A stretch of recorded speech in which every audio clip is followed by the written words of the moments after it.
Welcome to Horror Cinema Obsession. Here, we dive deep into the chilling depths of horror cinema, from the critically acclaimed scares to the laughably ludicrous, and even the delightfully obscure.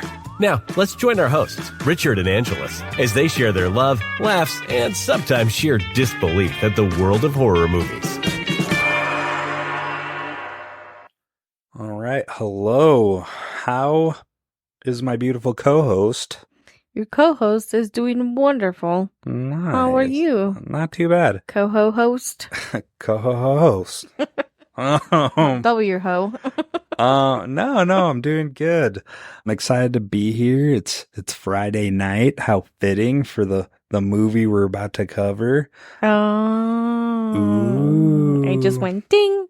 Yep. We're covering one of the goats tonight. Is it though? Jason Voorhees? You should... This particular movie is a goat? So, okay, last episode, Tom Skerritt.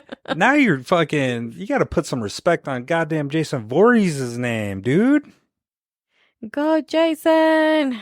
I still want to get you those Crocs. Oh my god. For your birthday. You're crazy. It'd be perfect.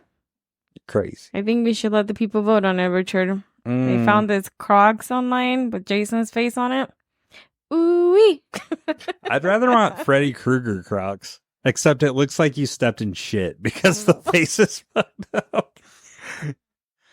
No. This week we are covering... Friday the 13th, Part 7, New Blood. Yeah, where Jason finally meets his match. AKA, can I do my remix title? Sure. The STD preventer and abstinence promoter, Jason Voorhees. Dang. He is. He's like he's the version of the when you litter in the Indian crying, but this is like do you remember that commercial at all? You probably don't. Maybe. So in the 80s and early 90s, they would have a commercial about littering, and like it showed like this whole family, this douchebag in my head has this bag of like Burger King. He throws it out the window, and then on the side of the road, this Indian in full paint just starts crying. Aww. Like a tear drops. They're littering. I'm like, fuck. It always got me every time. I'm like, oh man, Turtle Mountain Chippewa. Crushing. And Smokey the bear, you know that one. Yeah. So Jason's right there, right? Yeah, it's like they need to bring him to like all health classes in high school. I know. And be like, if you guys try to have unmarital sex, chee, just pull out the ring. Scare him away.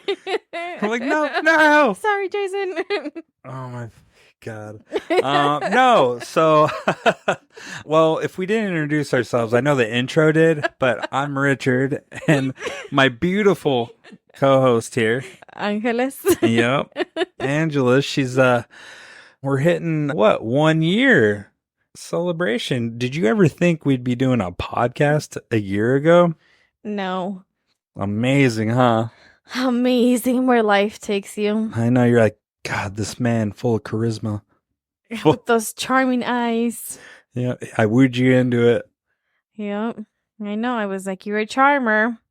You're a little charmer. I know. And give me like flutter your eyelashes. Mm-hmm. Yep. Can't help it. Stop flirting on the podcast, Richard. No. So yeah, I mean, I thought about that. I was like, fuck, dude. This year went by quick too. It did. I am still like surprised I even went out on a family vacation 3 months into the relationship. Guys, she has a full on like Mexican family and they're awesome. They go on vacations together. I don't have that kind of family. We don't go on vacations, especially now in my mid 30s. So this was a completely different experience. So it was kind of cool to see a family that loves and cares about each other doing things together. It was cool, except I felt a little shy, and I still am because there's a language barrier. It was a birthday weekend thing. Whose birthday? Orlando's birthday. Oh, that's right. In August? That's why we went, because they were celebrating their births. So my brother and my sister-in-law, Well, their everybody's birthday's in the are summer. a week apart, and then my nephew is within the same week, and my dad's within the same week. So it turned into a whole So, guys, my birthday. my summer's completely booked here on out. So if you're trying to hang out with me, trying to reach me, You'll be booked up. yep. But we went to a drive-through zoo. Is that what you would call it? Oh yeah, that was cool. And we bought bread to feed the animals. That And was not Richard so cool. refused. He kept rolling up his window. Dude, those things are slobbering all over me. That's what they do. I know, but I've got a dog at home My that mom does was that. fighting you for the bread. I know, that was fucking wild. I'm like, take it. Hey, those bears were pretty cute, That though. was adorable. Yeah. So anyways, let's get back. I'm glad we're together. Hashtag me too, man. Yep. Hopefully several more years. So yeah, anyways, getting back to Friday the 13th, Part 7, New Blood. We're going to say it in full every time. But New blood. hey, how do you think, before we get into how our initial thoughts on it, how do you think the theme song goes? The theme song? You know, when he's coming around, like Jason's famous. Cheat, cheat, cheat, cheat. Okay, close. I was like, cha cha cha cha. On my notes, I wrote a bunch of. But no, and they do it heavy on this one. And really, we'll have to watch other ones. So what are your initial thoughts on this movie? Man. Go for it. Let it rip. This was a freaking Jason against Carrie from Sheen. Carrie from what? Sheen? Yes. What's that? Like the online cheap wannabe Amazon, but it's not. Like the cheap brand. Oh, knockoff. Yeah. Okay. I get great value. Yeah. Brand. So, okay. So, you like the movie? I wanted it to make me feel things, Richard. Okay. Like, what do you mean? Like, you wanted to be moved? Scared, funny, laugh, something, but so, I don't know. Okay. So you didn't feel anything. You were numb. I was just like, why? Why? Why is this here? Why? You know what? In the trailer, it specifically tells us we asked for this. And I didn't. That was me. I I'm wasn't like, even born. No, but like back in the time, I'm like, who asked for this? Who? Because there's no way. You're 7 deep, man. Let's face it. Yeah. So in movies, I don't know if you get this reference, but like there's a stretch, and they kind of did that already in previous movies, but they jumped the shark. Yeah. So do you know that reference? Like, it's just they went out of outer space. So back in the day, Happy Days was a sitcom. Okay. And it was on for a long time. Well, they ran out of stories, kind of. And then it was something absurd, like the Fonz. He was surfing. Yeah. And then he jumps the shark. And that was the cool thing in the show. Oh, my God. So now when something outlandish happens, like when Jason goes to space or the leprechaun goes to space, that's jumping the shark. So I think they did that in this one. Yeah. That being said, do you want to know my initial thoughts? Yeah, let it rip. So, like most of these movies that were made in the 80s, I grew up watching this. I seen this far too young. I know the specific time frame. I was about 8 years old. We rented this movie. My mom let us, for whatever reason, rent these movies. Yeah. And with all this, I didn't remember all this nudity. Yeah, I was like, whoa. Gee Wally Jillikers, man. So, but that being said, I thought it was intense back then. Mm-hmm. Now, not so much. I've seen this a few years back. So this is probably, I would say, maybe my, honestly, 10th time seeing this movie. But that being said, I seen that when I was younger. So years back, I would say the last time I watched this was about 5 years ago. And before that, it was years and years before that. So with fresh eyes, initially, this movie is a pile of shit. You fucking agree with me. It's a pile of shit. It's garbage. It's riddled with holes. It's basically it's Jason killing kids or middle-aged adults, however you want to look at it, because those people did not look like kids, maybe young adults, I don't know. But anyways, it's a terrible movie. But that being said, I had fun watching it. I was enjoying it, and dare I say you had fun watching it initially because you were laughing at the freaking utterly ridiculous at times. And other times I was like, why? Why? I know, like, it was so dumb and stupid, but... Props to the director for the costume, for Jason's costume. Oh, and the makeup artist. So I think he was a special... Yeah. That was his background, was makeup, right? That was cool, but the story, it was not... I told you were like, all the Jason movies are different. Wasn't he just kill teenagers? You kind of get the gist of what Jason is, right? And what you're going to get in the movie. But the story, this one, they did do a different twist. So, how many Friday the 13th have you seen? Like 1. 2. This is number 2. Okay. So you seen the very first one? I don't know what number it was. I watched one of them. Was it the one where Jason wasn't in it? Like it was his mom? No, not that one. Okay, that's the first one. Okay. The second one, he has a sack over his head. He doesn't have the hockey mask yet. The third one, he gets the hockey mask. It was one where he had a hockey mask, but other than that, I don't know. All I remember is he killed people. Oh, so it wasn't notable. So can you say this probably isn't your favorite franchise? I can say that. Yes. Dang. Dude, guys, I'm going to have a hot take on this. You're going to have a Not on her opinion. That's totally fine.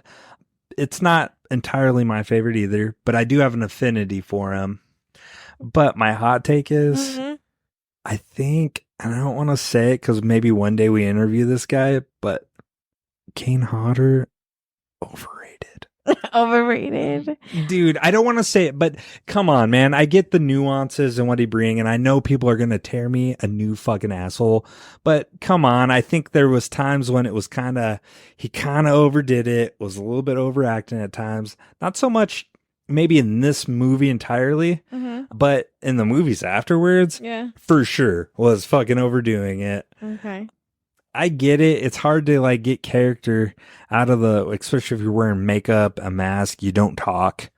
But I don't know. I feel like hey, dude, I mean, you can't really differentiate from the first Jason to this Jason. Yeah. He's wearing a mask. And I don't know. Let's be real. This one, Jason Takes Manhattan, is fucking the worst. And then you have the sci-fi, straight to sci-fi TV, I swear to God, Jason X. Have you ever seen that one? So he does those, and I'm not blaming him for the movies tanking. I think he does a fine job being Jason. But what I'm saying is, like, people just drool over that, and it's like, okay, cool. I like it. I can appreciate it. But I don't know. I don't know what to say. We'll touch on a little bit more with Kane Hodder. I'm not saying I don't dislike the guy. By all means, I respect what he's done. He's a stuntman, has done it for years and years. And for all things I read, he's a great dude. I'm just saying maybe a little overrated for this franchise. I can't give you my opinion on that because I don't know. Like I said, I maybe have watched 2 of the Jason movies, including this one, so I don't know the difference between you might have just seen him twice. It might have been him.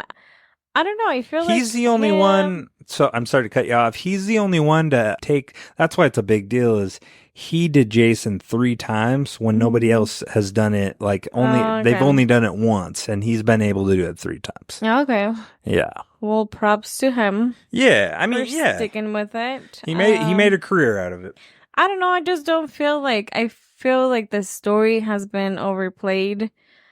Yes, each time there's a different theme, but essentially, from what I've heard, summaries of people that have watched the Jasons, they all come to the same summary when they're explaining movies to me. They're like, yeah, Jason kills teenagers.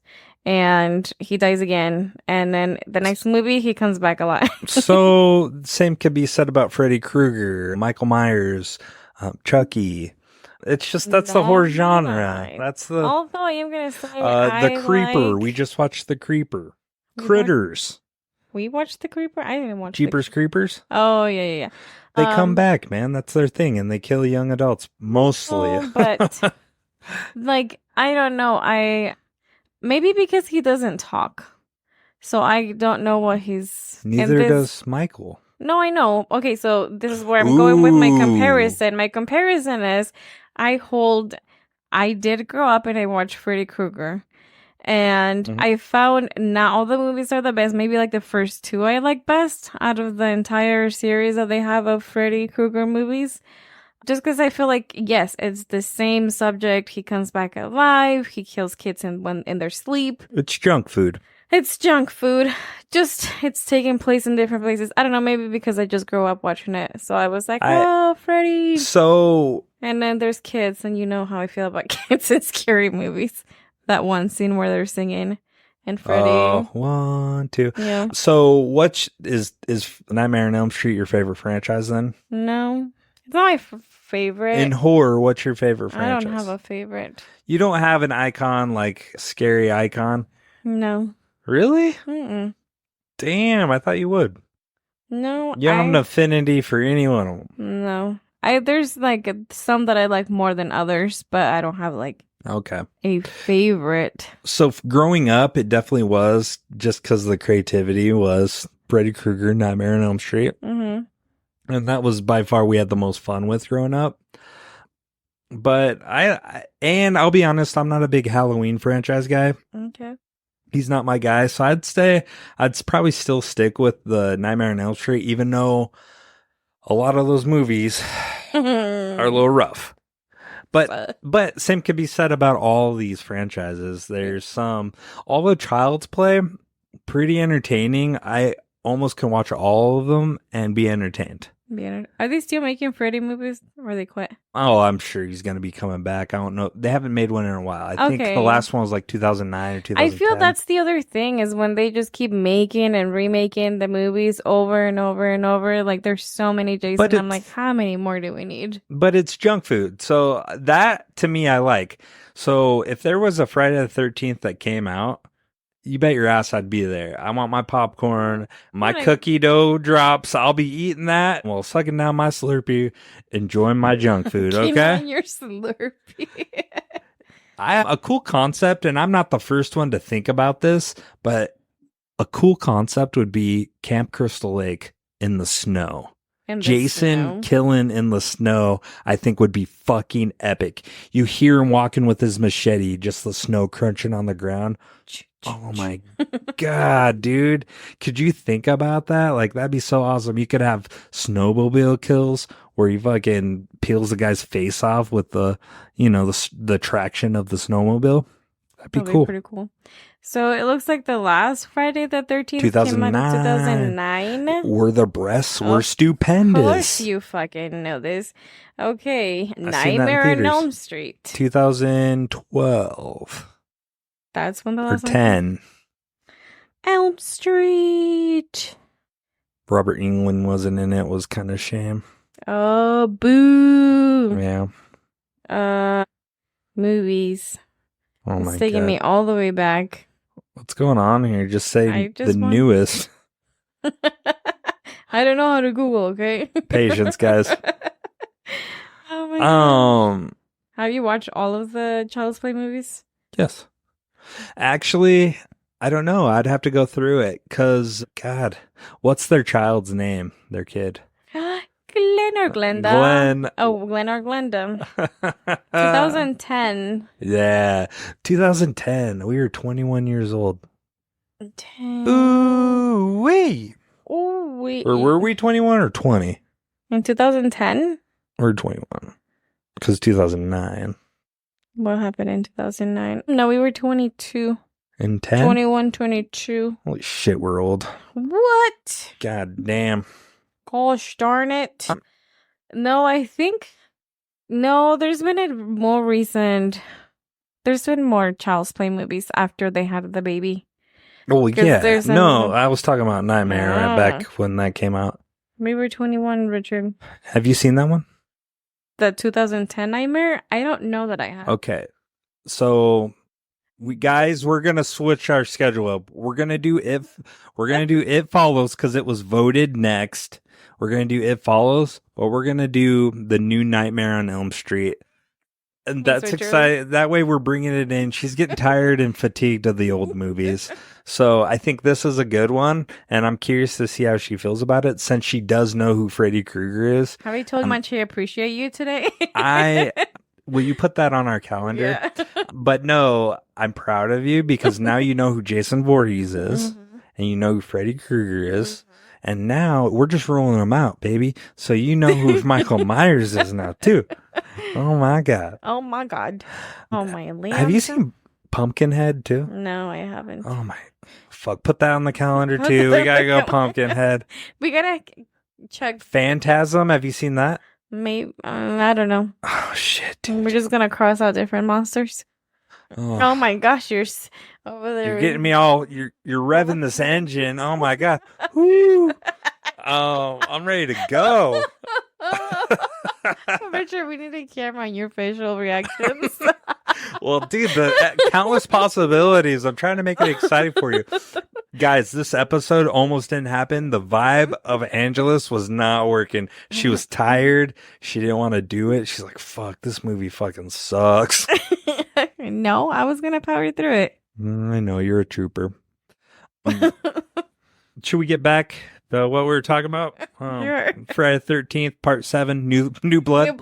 Oh my God. Okay, so, well, honestly, so this movie came out in 1988, right? Mm-hmm. At this time, Ronald Reagan's finishing his presidential term, and George H. Bush, he's coming in. He won the election. But at this time in the 80s and mid 80s to late 80s, we had the Satanic Panic over in the States. Did you have anything like that over in Mexico? Were you guys experiencing that? Because I can imagine that traveling over there because you guys are like, it's more religious over there. Explain that to me. What happened? Like Satanic Panic, parents were scared. Their kids were satanic because they listened to heavy metal, the rock music, the horror and metal or horror and rock went side by side. Do you remember this happening? Like the conversations? So I wasn't born in the 80s, but being a kid of the 90s, I seen the kind of the overcorrection that was happening in the 90s. Yeah. So, but while this was happening, you had like the industry response. So the MPAA, Ratings and Censorship, they were under pressure to enforce stricter ratings and censorship to ensure that films containing graphic violence were appropriately rated. The MPAA's rating system aimed to provide guidelines to parents and audiences about the suitability of content, and the films with excessive gore often faced cuts to avoid an X or an NC-17 rating. So I think this movie, Friday the 13th, Part 7, New Blood, was a victim of this. So they cut out, and from all my research, they cut out a shit ton of this movie. Yeah. And it really isn't that gory. I mean, some fucked up shit happens, don't get me wrong. But the blood splatter, there's not a ton of blood, what you would expect from a Friday the 13th. Quick and clean. Quick, and you don't see it. So, like, we'll break down the scenes, but there's not a lot of times where you see Jason doing like you see him briefly and it cuts away. And then they're dead. And then the body, you see the body laying there. So they cut a lot of that out, and that's part of it. So they're facing the crackdown on it. So I'll be honest, this is news to me. I don't know that Mexico was restricting movies in this way. Yeah. And putting restrictions on movies and ratings. Were they kind of restrictive anyways? Because it sounds like TV was a little more wholesome. No, so when I was young, I remember watching, like I said, scary movies would just play on TV. Yeah. My dad used to enjoy them more when I was younger. Did Watching he? scary Really? movies. I can't imagine Perfecto He liking would it. sit with me and watch them. That's why I watched a lot of those scary movies with him. Oh. And he was really into them. And I don't remember growing up and seeing restrictions on what we could or could not watch from parents. Yeah. I feel like we grew up a little more independent. I feel like the only thing is if you see horror from back in the day, I think Latin American horror maybe was a little more low budget in comparison. Like you have all this series of Jason and Halloween and everything, you know, they were American made. They were not being Hollywood made. pizzazz, yeah. They weren't being made. So we were watching these movies. They were dubbed on in Spanish, but we weren't making like, you know, other I would countries love weren't Freddy making Krueger in them. Spanish. Other countries weren't making them. Like there's other movies that were being made. Like I said, like I mentioned in the last episode, we had like El Santo who would fight all this like witches and everything. The wrestler. But he made a bunch of them back in the 60s and 70s. Mm-hmm. But they were still showing them on TV. And then you had your classical monsters where you had like Frankenstein and the Mummy and the Monster in the Lagoon occasionally showing. So it's not so much that I don't know that they were being restricted as much as they were just not being made. They weren't quite there yet. They've definitely caught up nowadays. They've, like I said, it was just whatever was being made in Hollywood and then dubbed that was going down there. So they were filtering it out because you weren't seeing Friday the 13th on TV. No, I was not. I saw Child's Play, Freddy. Which they're pretty intense stuff. I didn't see The Creeper until I was here. Well, that didn't come out until you were in the States. And then Jason was a new thing. Yeah. I don't know, maybe the TV too, the network wasn't as expanded as it is now. You had your main big corporate channels down there too. And Telemundo. No, that wasn't a thing back then. That's a US thing. Oh. You had El Canal de las Estrellas. Televisa was like the goat of channels too. And so they had your sports, ESPN Ocho. I'm kidding. So they had a lot of their own programming that was coming out. Cool. What was your favorite channel? My favorite, I don't know, probably Canal de las Estrellas. They had a lot of soap operas. Oh, I'm so proud of you. What else? I don't know. I just love the novellas you were showing me. They're so when they faint and like, it's just so dramatic. The wind just blowing. I could be an actor in one of those. I know I could. I love it. Just because I can overact like a motherfucker. But back to the cracking down on this, studio and filmmakers were aware that receiving more restrictive ratings could significantly impact a film's box office performance. As a result, there was a tendency to self-censor or make cuts in response to the MPAA feedback to secure more favorable ratings, such as an R rating instead of an NC-17, which was crucial for worldwide theatrical release and profitability. So that makes sense. Yeah. More intense, it was harder to get that through to like Mexico and other places. So I know Wes Craven, we covered this a little bit, I think, in Scream. He was smart, and these guys would get smart where they would direct it and they'd do the goriest most fucked up shit, record that, show the ratings, the MPAA, and they're like, oh shit, you can't do that. You're going to get an X rating. And then they would get what they actually wanted to put. So they just kind of doled it down a little bit. Overdid it a little bit. Yeah. Like, why was the X rating such a big deal? Well, like they said, it's restrictive. X rating, like. So they wouldn't show them? It's too gory, too intense. Yeah. You can't even You can't take your kids to that. Well, maybe so they won't show the movies in the movie theater if they're X. No, yeah, or NC-17. You need pretty much. Have you noticed that you need an R rating in the theaters? I don't think you've ever seen anything that wasn't rated. Wasn't The Omen that we saw the most recent one NC-17? Nope, that was an R. That was an R. Yep. They almost got an NC-17. Yeah. Okay. So by 1988, horror films had become extremely popular, but They also faced a significant backlash for their explicit content, like we were saying. The slasher genre in particular was known for its graphic depictions of violence, which drew the ire of critics and advocacy groups. Films like this one, New Blood, were subject to multiple revisions to tone down the gore and achieve more acceptable rating. So I want to see the uncut version of this. It would probably make this so much more enjoyable. Is there one out there? I read they lost a lot of footage. No, yeah, They it got probably destroyed. isn't out there. Yeah, these guys didn't have the forethought a lot of times. But so there was a cultural shift though in the 80s. So the late 80s saw a cultural shift towards more conservative values in some parts of society. It was influencing media regulations. This period was marked by a call for more responsible media content, leading to increased scrutiny and censorship of films that featured graphic violence.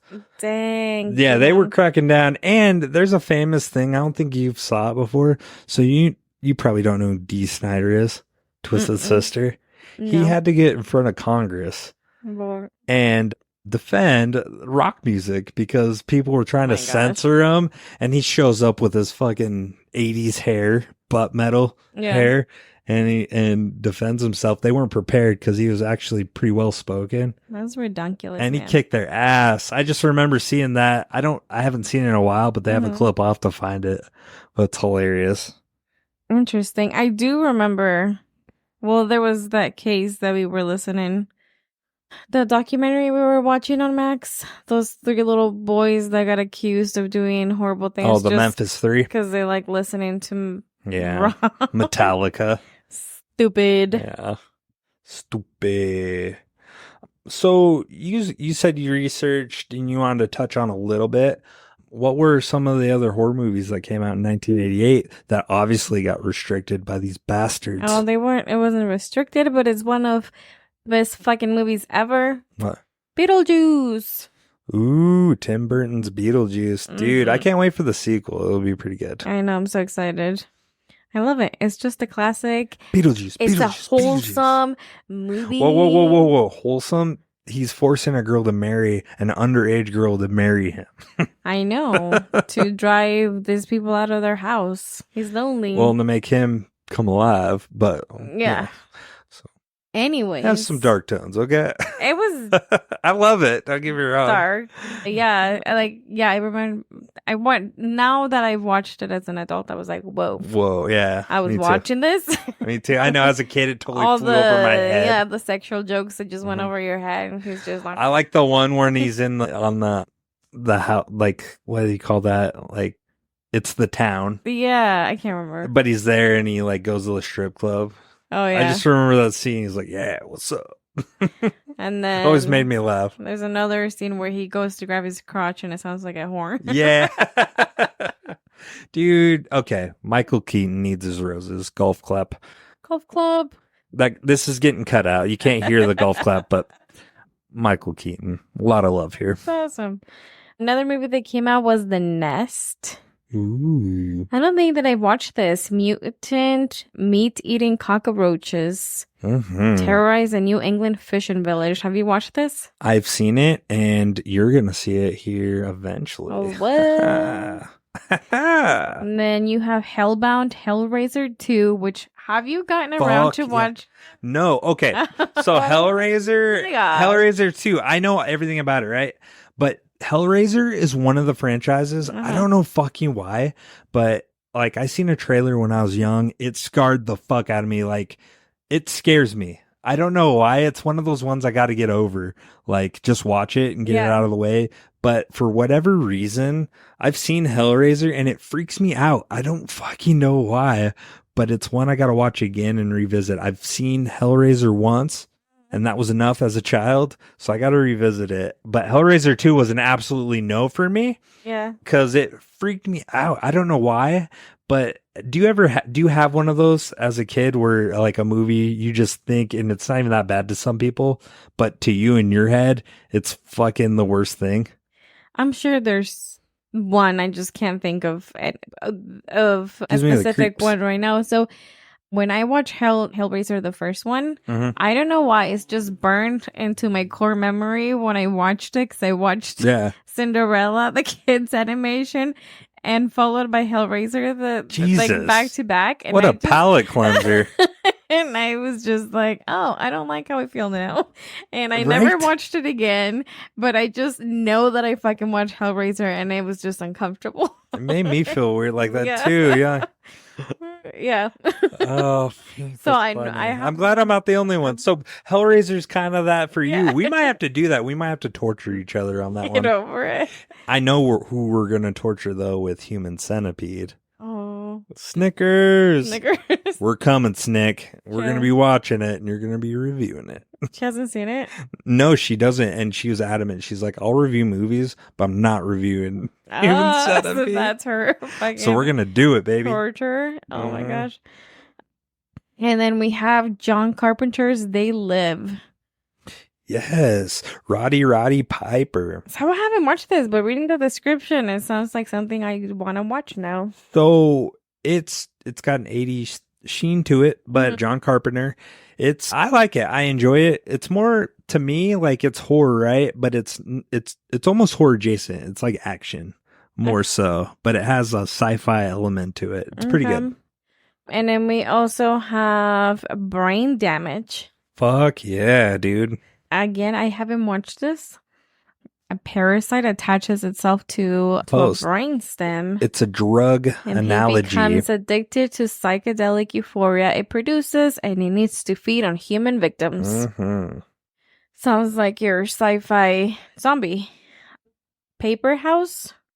It's a story about a lonely British child who begins to draw she has a creative imagination, and she draws what she imagines, and then her drawings start coming to life. That's a cool concept. And then one of the characters that she draws is her father, but he comes as a menacing figure trying to kill her. So it kind of takes a fucking dark twist. Can you imagine? You're just like, oh, I'm drawing pictures. I'm going to draw my dad. I miss my dad. He's coming to fucking get you. And then we have Phantasm 2. Mm. You were just talking about Phantasm. I haven't seen any either. Dude, Phantasm 2, I just remember they got a budget for that, and fucking that movie kicks ass, if I remember right. Yeah. Both? First one, two? First one's good. Second one, I think, is my favorite. Okay. And then the last one that I have here is Halloween 4 with your boy Michael Myers. Yeah. And Danielle Harris, I think. Yep. And Ellie Cornell. Yep. That's tight. Any other horror? That was it? That was it. So I do want to bring up the last thing of cultural relevance. Okay. I just got a shout out. Spokane, Washington, Mark Rippon kicked John Elway's ass in the Super Bowl that year. 42-10, baby. Washington, what they were known as the Redskins, beat the Denver motherfucking Broncos. What is up? I just remember that being a big deal because Mark Rippon was from Spokane, Washington. Were you guys all, were your parents celebrating? Yeah. Yeah. And I just want to go on record. Hmm. So my grandpa, full Native American people in general in this area, love the Washington Redskins as Redskins, not Commanders. Like, yes, it was a point of pride, and they bring this up all the fucking time. Your grandpa? Not my grandpa. I haven't talked to him in a while. Yeah. But he would rep it. He was like, dude, Washington Redskins. Represent, dude. So I won't touch on too much, but I'm just saying, guys, you might have to bring it back because there's a whole section of Native Americans that are let down that they're called the Commanders. I swear to God. How did they come up with the Commanders? I don't fucking know, but that's just my 2 cents on that. Okay, Bring them back. And bring back the Supersonics. The Supersonic. Okay, moving on. Do you want to get to the cast? Sure. How do you feel about this cast? Wholesome. What do you mean by that? I'm just kidding. Wholesome? Pretty much a lot of the girls are naked. I know. Richard made me watch killer porn. Oh my God. Murder porn? Yes. My eyeballs. I'm kidding. I don't know. I mean, 80s crowd. I don't recognize any of these other people except for the Dr. Crowley from Weekend at Bernie's. Dr. Cruz? Dr. Cruz, and then the mom. Terry Kaiser, yes, Weekend at Bernie's, dude. Do you remember that in the early 2010s? Yes. The Bernie, bro. So that was late. It was 1989.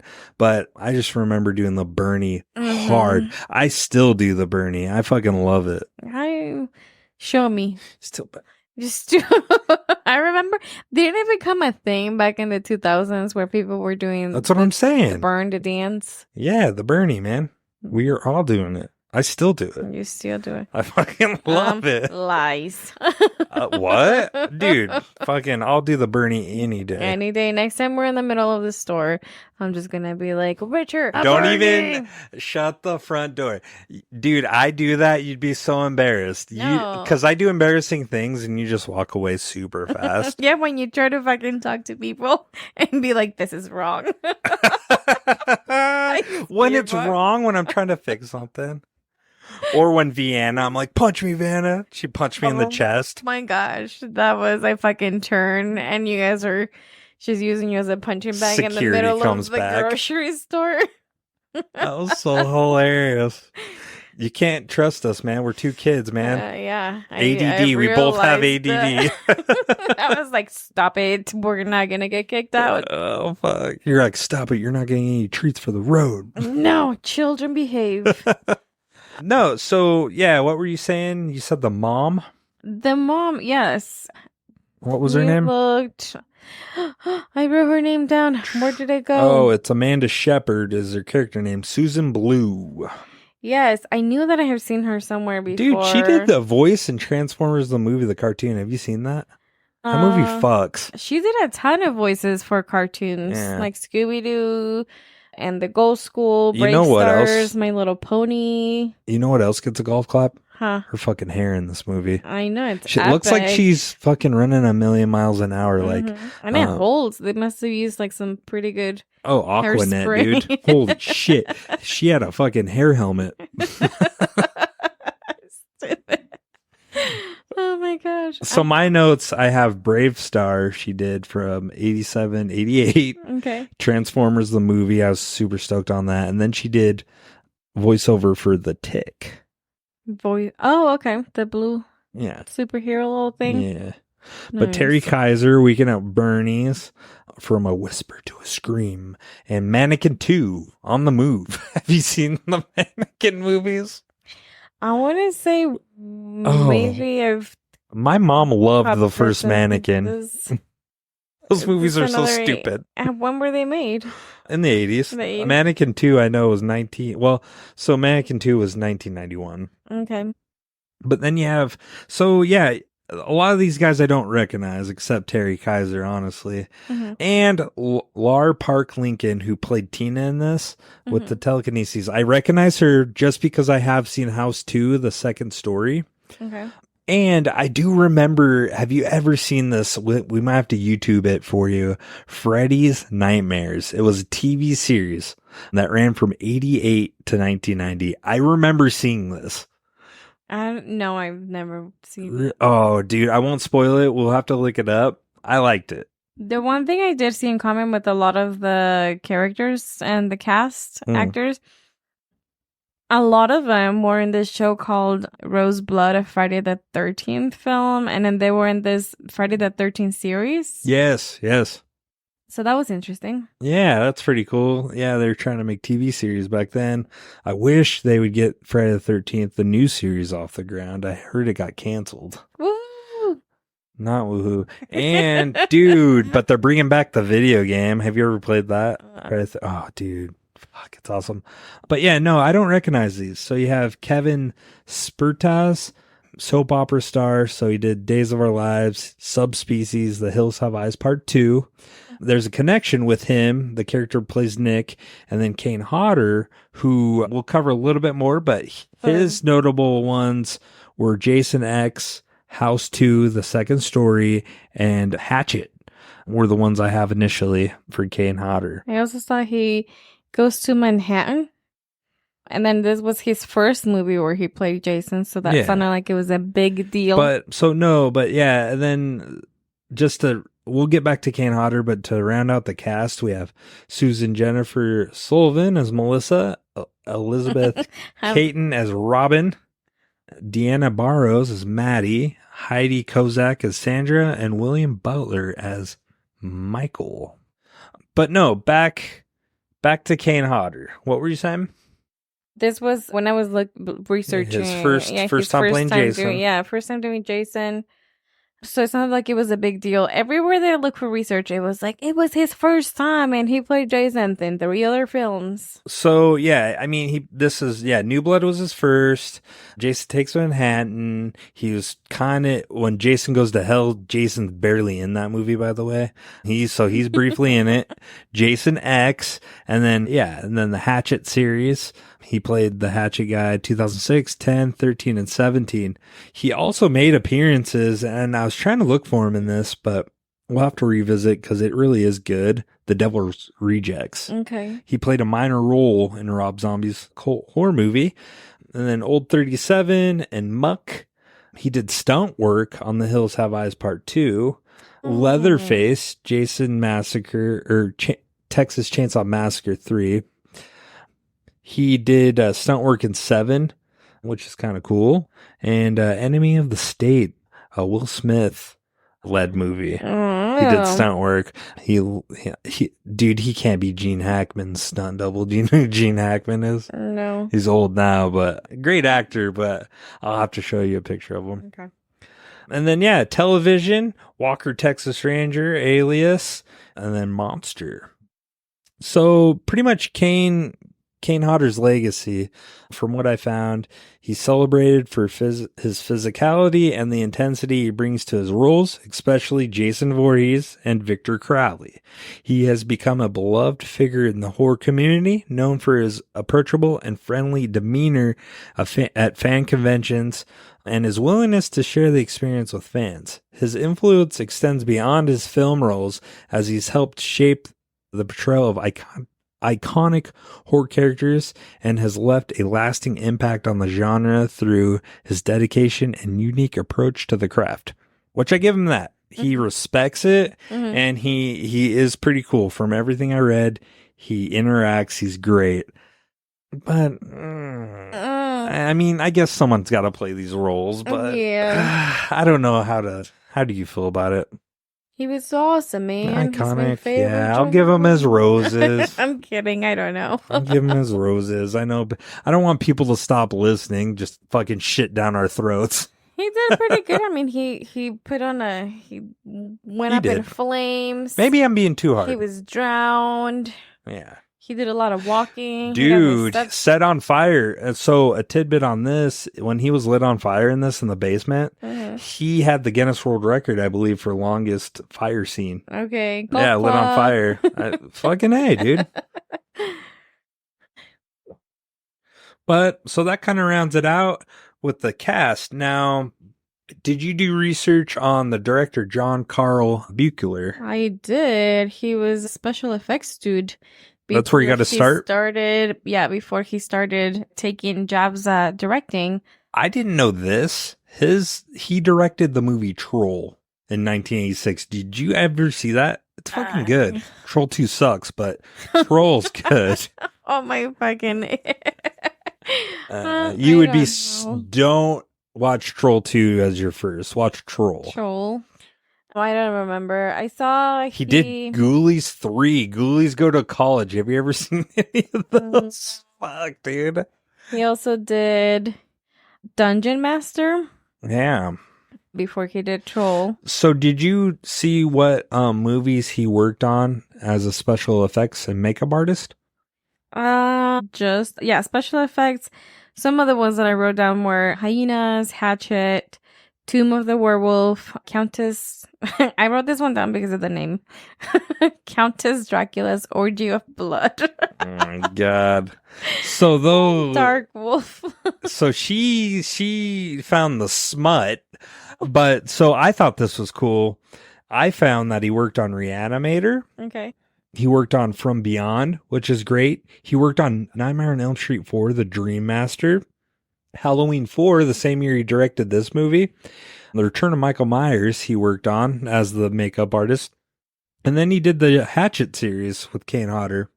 Or at least he did 2006, 2010, and 2013.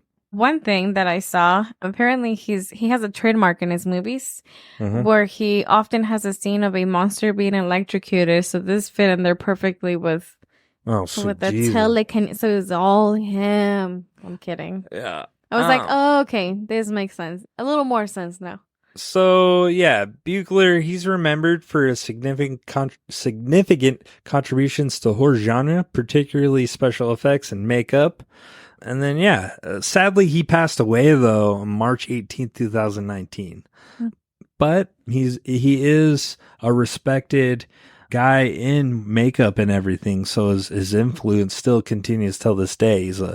He's one of those big dogs. Yeah, I was scrolling through some pictures when I was looking. He did some cool of shit. Those things look so fucking cool. He worked on Jason. You can clearly tell he had some influence on how Jason looked in this one. This was pretty cool looking Jason. For the time, 1988, you can still see it kind of costumey, but... Yeah, that's one thing I have to criticize is... Like when he's underwater, it's all inflated. That plus, I mean, as he's going through the movie, like you can see like his bones are exposed. Yeah. But the freaking actor, he's so fucking huge Hulking, and muscly. Yeah, muscular, yeah. So the suit kind of didn't fit his actual figure, you know, because your bones don't go over. If you're if you're that, you're almost a skeleton. You're not going to be muscular. You're not going to be muscular, not at all. If it had been a slim person playing Jason, okay, yeah, sure.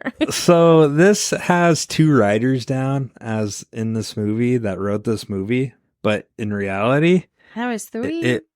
Well, from what I seen, there was 1. So Daryl Haney was the original writer, but then he went under. He got let go or fired or he left. But he came back as a pseudonym, Manuel Fidelo. And finished the story, apparently, or rewrote the story. Yeah, I went down the rabbit hole on this a little bit. Yeah. I didn't have an opportunity. I kind of ran out of time with that. What'd you find? So, original writer was Daryl Haney, like you said. They got him to start writing on the movie. And then there were some issues with his contract that he had with the movie. Yeah, so he left. And so they let him go. And so they let him go. Which they quickly had found out that they had to polish this turd somehow. There was also a strike going on at the time with directors. So there was some disputes over his contract, and he was fired before they started shooting. The script was complete, and his contract, which I thought was kind of interesting that they had in place, was for $30,000. So then they brought in this Manuel Fidelo. And then someone online, I don't know if it's true, they said that his real name was really Alan Smith. He was a uncredited union so writer. Daryl Haney, this was Daryl Haney, and he went under the pseudonym as this. Oh, well, he came back. Well, I don't know. Maybe we looked at different research. The one I saw, they were talking to him, and he said the person that they brought in to finish the script and work through the movie got half of his contract pay. So he did all the work, got half of the contract pay. But they still gave him credit in the movie for his original writing. Yeah. So they had drama. So yeah. And that's kind of the writer of the drama. Thank you for that. You're welcome. So do you want to take a quick break? Yes. Okay, it's hot in here. Oh, okay. My armpits are sweating. Oh, yum. All right, we will be right back.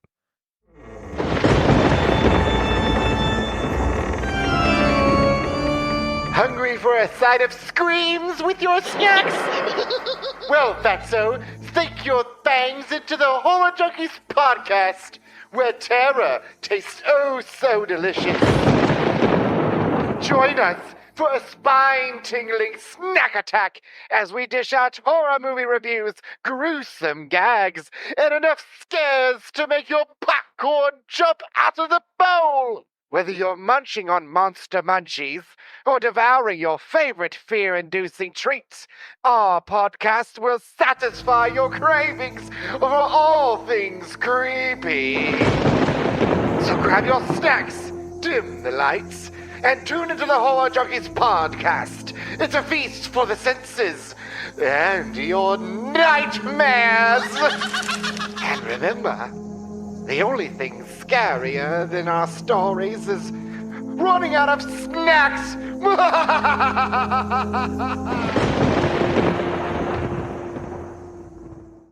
Ay, cabrón.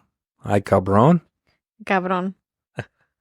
What was that, asshole? Did you just call me an asshole? I called the microphone an asshole. The other day, your mom was in the kitchen. She kept saying that. Ay, cabrón. I was like, whoa, what's going on over there? She's struggling.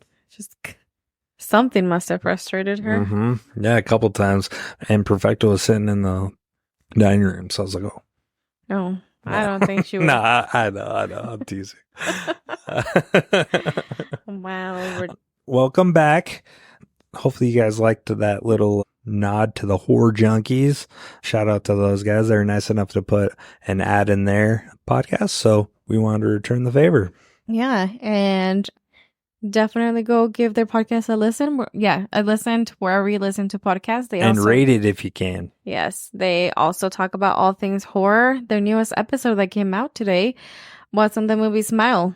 Yeah. So if you rate them, though, rate us too, oh please. my God. Pretty entertaining. I was getting a chuckle as I was listening to it during work. Yeah. Yeah, no, hilarious guys. I enjoy their podcast quite a bit, actually. Inspirational. Yes. So, Shout out. all right. So let's get back to this. Let's get back to the meat and potatoes of Friday the 13th, Part 7, New Blood. Yeah. Good job. Good job. That's a tongue twister, man. Say it. Friday the 13th, Part 7, New Blood. New Blood. New Blood. Okay. Let's hear, guys. So if you're not aware of this podcast, we both have our version that I wrote my plot. We'll decide if We're not voting Angelus- on this. but we both share our plot on the movie. Angelus, please go first. Me? Okay, let me find my me. Oh, shit. My me. Where the hell did I go? Usually she comes around. She's more prepared than I am, usually. Oh, I'm in the wrong section. I'm in the Cabrón. on the budget plot. Ready? You ready for this? I'm fucking ready. I have. Sweet fucking This is gonna be Okay, be easy on me. This is my first written good. Okay. plot from my brains. Okay, That's okay. You're a numbers person. So that's okay.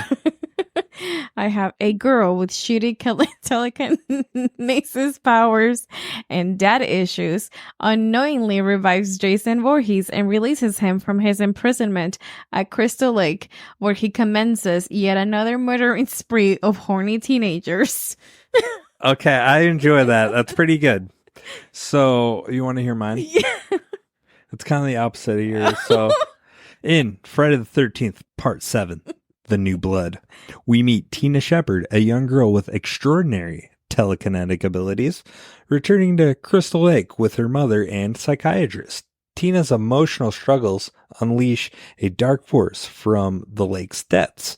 As mysteries and brutal events unfold, Tina must confront both her past and relentless new terror. The installment adds a thrilling twist to the iconic Friday the 13th series that you won't want to miss. Dun, dun, dun. Okay, I'll give you that. Yours is good. Yours is entertaining. Thanks. I went more of a respectable, conservative approach. You went all out horny Professional. teens. Yeah, dude, you were fucking letting it rip. Proud of you though. You wrote it out. I like it. Thanks. A girl with shitty telekinetic abilities and horny teens. And dad issues.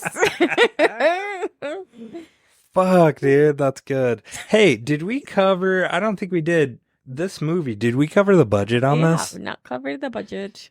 It was. They didn't give it. I think it was something like 2.8 million. For budget? Yeah. I found very interesting. So the budget was approximately 2.8 million. It grossed around 19.1 million worldwide. So that's a big margin, man. That's I'd be happy with that. You're Return on wrong. investment. 17 million.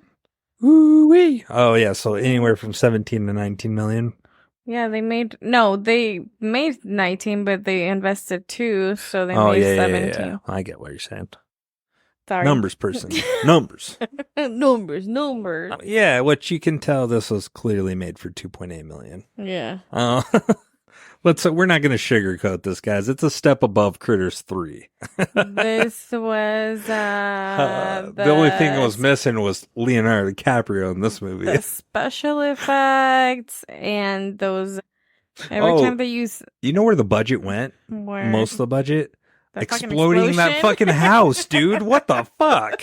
I know. I was like, what? Oh, shit, I dude. don't I'm know like, whoa, there goes $1 this. million right there. And I literally did. Fucking Christ. Something that I found very interesting about this movie. This was supposed to be the Jason versus Freddy movie. No shit. They were trying to make it happen This then, is what huh? they were trying to make happen then. They were really, really pushing. Was this where they tried to get Jason versus Freddy versus Ash? No, this is not it. So with each sequel, they were noticing that Worlds collide. they weren't making as much money with Yeah. every Jason movie that was coming out. And Well, then yeah, you were seeing... New Line Cinema was the rival company who owned the Freddy, Freddy. rights. That's the house that Freddy built. So they noticed that for every Jason movie that was coming out, Freddy was making twice as much as the Jason movies were making. Yeah. So, like with New Blood, originally it was intended to have a higher standard of quality than the previous movie. Was it really, though? Yeah, but the project or the directors weren't really interested in this movie. In specific, they were trying to go for some big names. And then I don't think the timing was right, especially with like we talked about the restrictions that society was putting on horror. so It would have fucking severely hampered that movie. Oh, yeah. And so Paramount, I don't know if it was out of desperation or if they were really like interested. They started reaching out to New Line Cinema and wanting to do a crossover of Friday the 13th and Nightmare on Elm Street series. And it didn't happen. Just conflicts, just didn't come to an agreement. They wanted different things and Damn. just shit went down. I wonder why Kane Hodder didn't do Freddy versus Jason. Maybe he did. I don't know. And so it wasn't until New Line Cinema bought the rights to the Friday the 13th franchise that they made their version in 2003, their movie that came out of Freddy versus Jason. Yeah. And then, so the screenwriter, Daryl Hanney, after, trying to write many scripts and the ideas of the whole Jason versus Freddy, he's the one that started pitching the idea, okay, well, what about Jason versus Carrie? In which Jason will battle a girl with psychokinetic abilities. Okay. And this is where I was like, whoa, what's the other movie? Carrie to the Rage? I was like, she had better telekinesis powers. Damn, that's brutal, I man. was like, Poor I don't Tina. know. Poor Tina. Damn, Tina. So, so do we want to just start getting into it? Scene by scene? Let's go to the movie. All right, man. So the opening scene, I thought this was cool. You won't get the reference, but the narrator is Crazy Ralph from the first two movies. So I the read. crazy homeless guy that was going around that would go around about just preaching doom and gloom. Yeah. So that was cool. That was providing continuity from the previous ones. And we talked about this before. Anytime a movie catches you up with clips, usually is a good indicator that this movie's going to be a real crapshoot. See, I caught up on all the past movies with watching this movie. I was like, what's happening? Oh, it's not the movie yet. So you got to imagine, though, back in the day, I mean, we have streaming now. So videos are readily available. We can watch it whenever. We can watch them back to back to back. But back then, you didn't really have that. So it was kind of, you know what I mean? So they almost had to catch them up when you have that much. But still, that being said, it holds true. You're in for a fucking real letdown when you see a fault like catching up I guess that makes sense because that's what I feel like that's what they do with some shows where they have a lot of seasons. Well, they'll on the new season they'll do a little recap of what happened in the last season that came out. Yeah, so I mean, yeah, still. We seen this in Critters 3. And I'm a bounty hunter. Oh yeah. So I just it just sets you up, and it makes me cringe every time I see something like that. Well, I appreciate that I found out how Jason died in the last movie. Tommy Doyle, dude. I think it was Tommy. Was it Doyle? I don't know, but I just It's saw Tommy. he got chained up, attached to a rock, and thrown to the bottom of the lake. And Jason could not come up. So my thing with that, why didn't Jason just take the chain off his neck? It was pretty big. He's pretty fucking muscly and strong. And my second thing is... Or break the chain. My second thing is Camp Crystal Lake. It's not that deep. Didn't look that deep. Oh, yeah. And it looks pretty well maintained. Like the seaweed's pulled out of it. It's a pretty clean lake. Does it make you want to go swim in it? Kind of, but also like, how come nobody like seen this dude down there? Like throughout, because look, there's property all over the place, houses. You're telling me people vacation over there were swimming and didn't notice, oh, there's a dude with a hockey mask down there. Yeah, because it's clear lake water. Like, dude, you would see the guy just right there because it wasn't that far out in the water either. So I just, right there, it always irks me every time. I know it's a movie. Richard, you got to have fantasy. You got to think about that. But dude, I just, being a guy who we used to go to the lake every weekend, go camping, you would know that shit. Like, you'd know he'd be right there and you'd fuck with it. I know I'd poke him with a stick. You and those fucking sticks. Every time we're like, what about this? I'll poke it with a stick. Fuck yeah, dude. Let's test. I like the narrator, how he ends with, people forget he's down there waiting. I was like, oh, shit. Yeah, people forget, man. They're fucking idiots. So now, once we get through that, we now see a young Tina, which, who does she look like? We just covered a girl that looked exactly like her in the last movie. Carolyn! Caroline! Carolyn! Caroline! Yeah, I was like, whoa, she's back. Yeah, dude. So that was the thing, right? Like 1988. Poltergeist same 3 came out year in it came out. 1988, but that was all the craze in the 80s was Heather O'Rourke. So that kid, they really pushed that. Exploited. They exploited that look for sure, almost to a T. But so this scene right here, Tina's outside and her mom and dad are fighting. Her dad's a drunk. It sounds like he's been drinking, which I don't know if that was their permanent home, but if they're vacationing, let the man drink. Like, come on, man. So what? He's going to put a couple cigarettes out on your arm. Get over it. Oh, shit. I'm kidding. Hot I'm kidding. take. Dark. But anyways, they're bullshitting. They're like, Caroline, come inside. As they're arguing. Carolyn or fucking Tina? Tina. Oh. Fucking Caroline and Tina. They're the same people, man. They got fucking psychic abilities and shit. Just fucking snort. So I come inside and she's like, no. And then she goes and runs to the dock. And then, and her dad's like, no, Tina, come back, blah, blah, blah. He runs down there and she's already got in the boat and she's in the water. She's just chilling, kind of where Jason is anyways. He doesn't pop out right here. But her dad is on the dock. He's like, come back, Tina, come back. And she's like, no, I fucking hate you. I hope you fucking die. and when she says die, the dock starts rocking, which he has plenty of time to get off this dock. This dock is... Or it's rocking. Sorry to cut you off, but it's rocking. Why don't you just jump in the water and start swimming? Like, what the fuck? I know you're in your fucking sweater and shit, but dude, come on. And you've been drinking, you're a little tipsy. I get it, but man, you could have jumped in the water. He had a way out. Maybe he didn't want a way out. Yeah. So, and then her mom was up on the beach. Doesn't want to, she's like, nope, not getting on that rickety dock. But then her dad's like, no, falls in the water. This is the cheesiest scene because not only goes in the water, nothing pins him down there, and he doesn't float. He just sinks to the bottom and dies. To swim out either. Like, I get it if you get hit over your head, but still, if you get hit over your head and knocked out, you're still gonna float. Yeah. Like, unless you're full of pennies, like, you know what I mean? Maybe he's a penny eater. He kind of looks like one. Maybe he had his pockets stuffed with rocks. I don't know. So that's how. So you can't really blame Tina for his death. He was just kind of stupid. Like, Oh shit! I'm sorry. Yeah, she caused the dock to break, but this numbnut couldn't fucking figure shit out. Couldn't put his life make together. Water boil.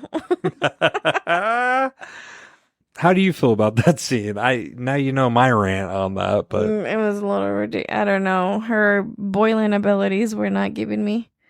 the water. Yeah, it just bubbles in like specific spots, and then when that dock started moving, like the poles were so exaggerated, the way that they just like It went off the ground. It was like 10 feet It looked up. like an animated movie. The way like they were gonna take off running is what I thought was gonna happen. But yes, structure falls on him, so something knocks him over and he dies. Okay, my other question is this.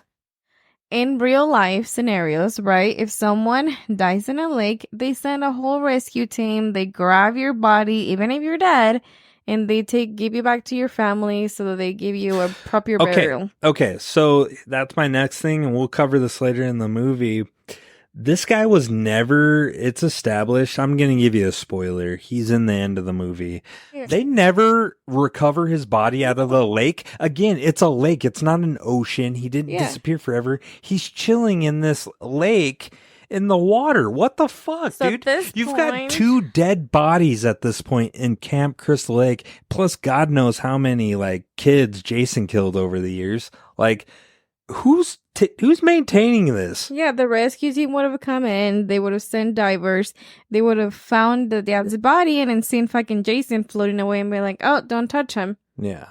I have another issue too, because going into this, so that scene happens, and now we cut back to Tina in the car as older. She's no longer Heather Rorick. She's a full-grown Tina. And she's talking to her mom with that crazy ass, cool ass haircut. They're talking about it. They're like, I don't know about this. I don't know if this is a good idea. Tina's a little uneasy, right? Yeah. Going back to the house. So this house, are you telling me it's not out of the realm of possibilities. People do weird shit like this, but they held on to this house, never visited it once, but they held it onto it. You would think they'd let go because they probably needed money. Yeah. I don't know. Maybe your mom's well off, or maybe they got a really good return on their dad's she death. She does have a private travel to go therapist. That too. Well, he has intentions. But my thing is, I would have sold that property. It wouldn't have been like, I would have got rid of it. Like, dude's dead in the water. Like, he was an abusive piece of shit. I would just fucking be done and gone with it. Yeah, I would imagine property would be expensive to maintain. Yeah. Property unless they're tax. renting. Oh, you know what? Okay, maybe in a crazy idea. Maybe they've been renting it out. No, they haven't, because there's webs everywhere and all their shit's in there. Dusty. Yeah, all their shit's in there. So, yeah. Tina returns to Crystal Lake with her mother, Amanda, and this time they bring a psychiatrist, like we're saying, Dr. Cruz, Bernie, as people would know him. So with this, you see the other cast when they roll up to Crystal Lake. What you see at Crystal Lake that I've never seen before. I've seen all these houses. Like, this is wild to me, because Crystal Lake, the camp, is... Well, I guess it's a pretty big area, but maybe a different part of Crystal Lake, I guess. It seems pretty crowded. Like, the houses looked like they were right next to each other. Yeah, maybe it was a residential part of the lake, but I'm like, this is a little weird. But you'd think he'd go back to his campground, but... I don't know. Yeah. Maybe the camp is abandoned and he needs people to stab. Yeah. So... Yeah, you start to see the rest of the crew we're going to see, the friends, along with the psychiatrist, the mom, and Tina. Tina's unloading her big-ass suitcase and her clothes fall out, and this is an old school trope. What usually happens, the guy comes over, Nick is the character in this situation, and he's helping pick up the clothes. Guess what he picks up? Her Jonas. Yep. I remember Some that underwear. birthday. Oh my God. Do you want to talk about this? Except you didn't see any underwear. So one of our third date? It's our second date. Our second date. We went to go. Oh, we met downtown. And yeah, she made me park by the fucking Greyhound station. The most ghetto part of town. I'm like, whoa, this is shady as fuck. I thought I was going to be mugged. You decided to go park like a block away from where we agreed to meet. But anyways, we were going to go have dinner. So we met down there and I offered to drive. So Richard comes over to my car. That entire day in the morning, I had been doing laundry, cleaning, all these things. So I got dressed, I grabbed the cardigan, I threw it in my car. And you get there and you went to open the door and I grabbed my cardigan to throw it in the back seat. And when I did, fucking pair of underwear on the in the middle of the console. And I panicked and I quickly grabbed it and my car was clean. So there was nowhere I could hide it. Like the passenger seat has like one of those pockets behind, and I just like panicked and I shoved it there. And I was like, this guy's playing it off because you weren't even making eye contact. You were just looking at the window, just buckling up like nothing had happened. I was like, okay, he's not addressing it. I'm not going to address it. This never happened. That's so hilarious. But it's stupid. I was like, how the hell from walking from my house to the car, the underwear just were fucking attached to my cardigan and they never fell anywhere else. That's funny that you were wearing your cardigan with underwear on it at some point. I wasn't wearing it. I just threw it in the car. It's fucking hilarious. And then, dude, the date, she had an embarrassing moment, but so did I. We went to the sushi to go get sushi at this restaurant. And it's a very small restaurant. And guys, again, we've brought this up. I'm part Italian, so I talk with my hands. I'm very, what would you say? You're very animated. And so I was talking, and were you there at the moment? No, I was in the restroom, and I came back, and I was talking to someone. Our table was crowded. I was talking to someone. It wasn't the waitress.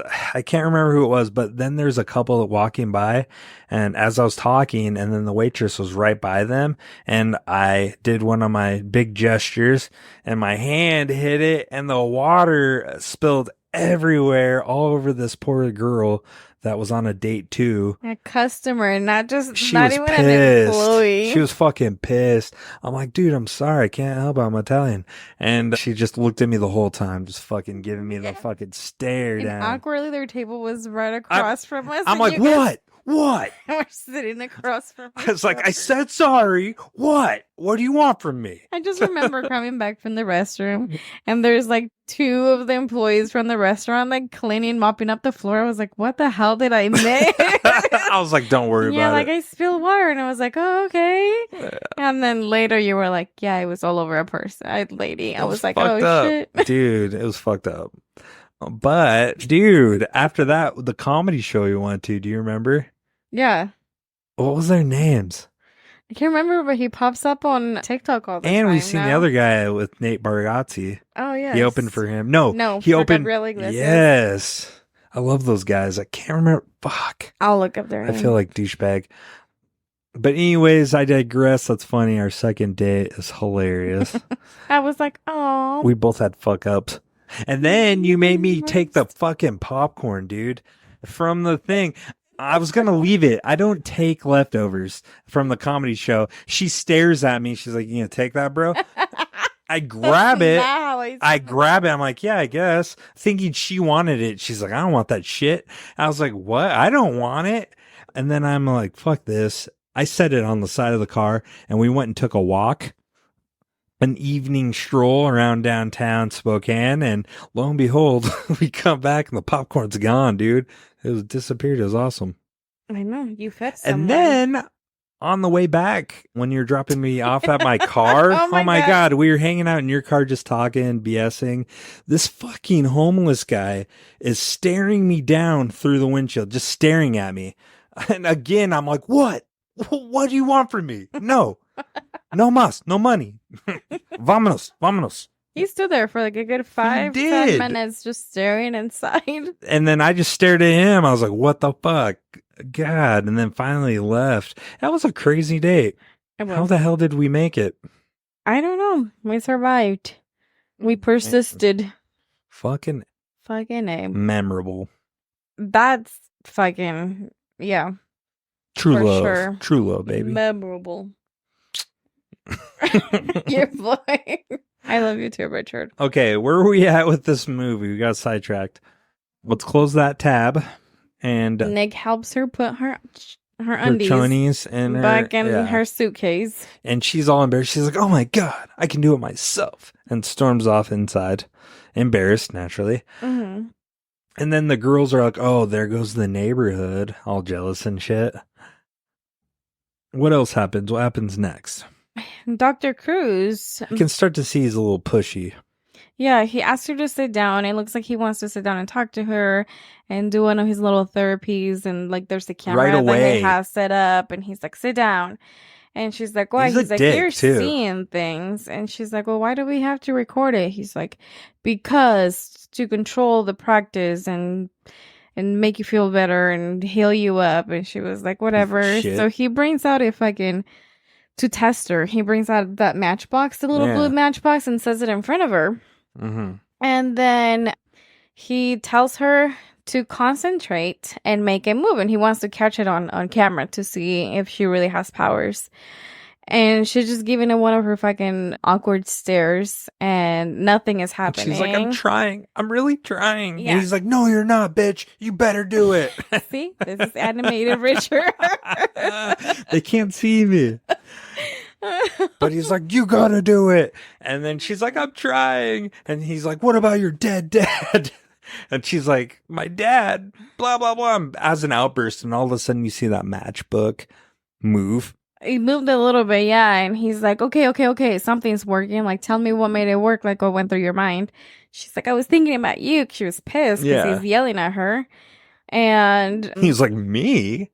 And she's like, I think you're more interested in my powers, like, than her actually getting better.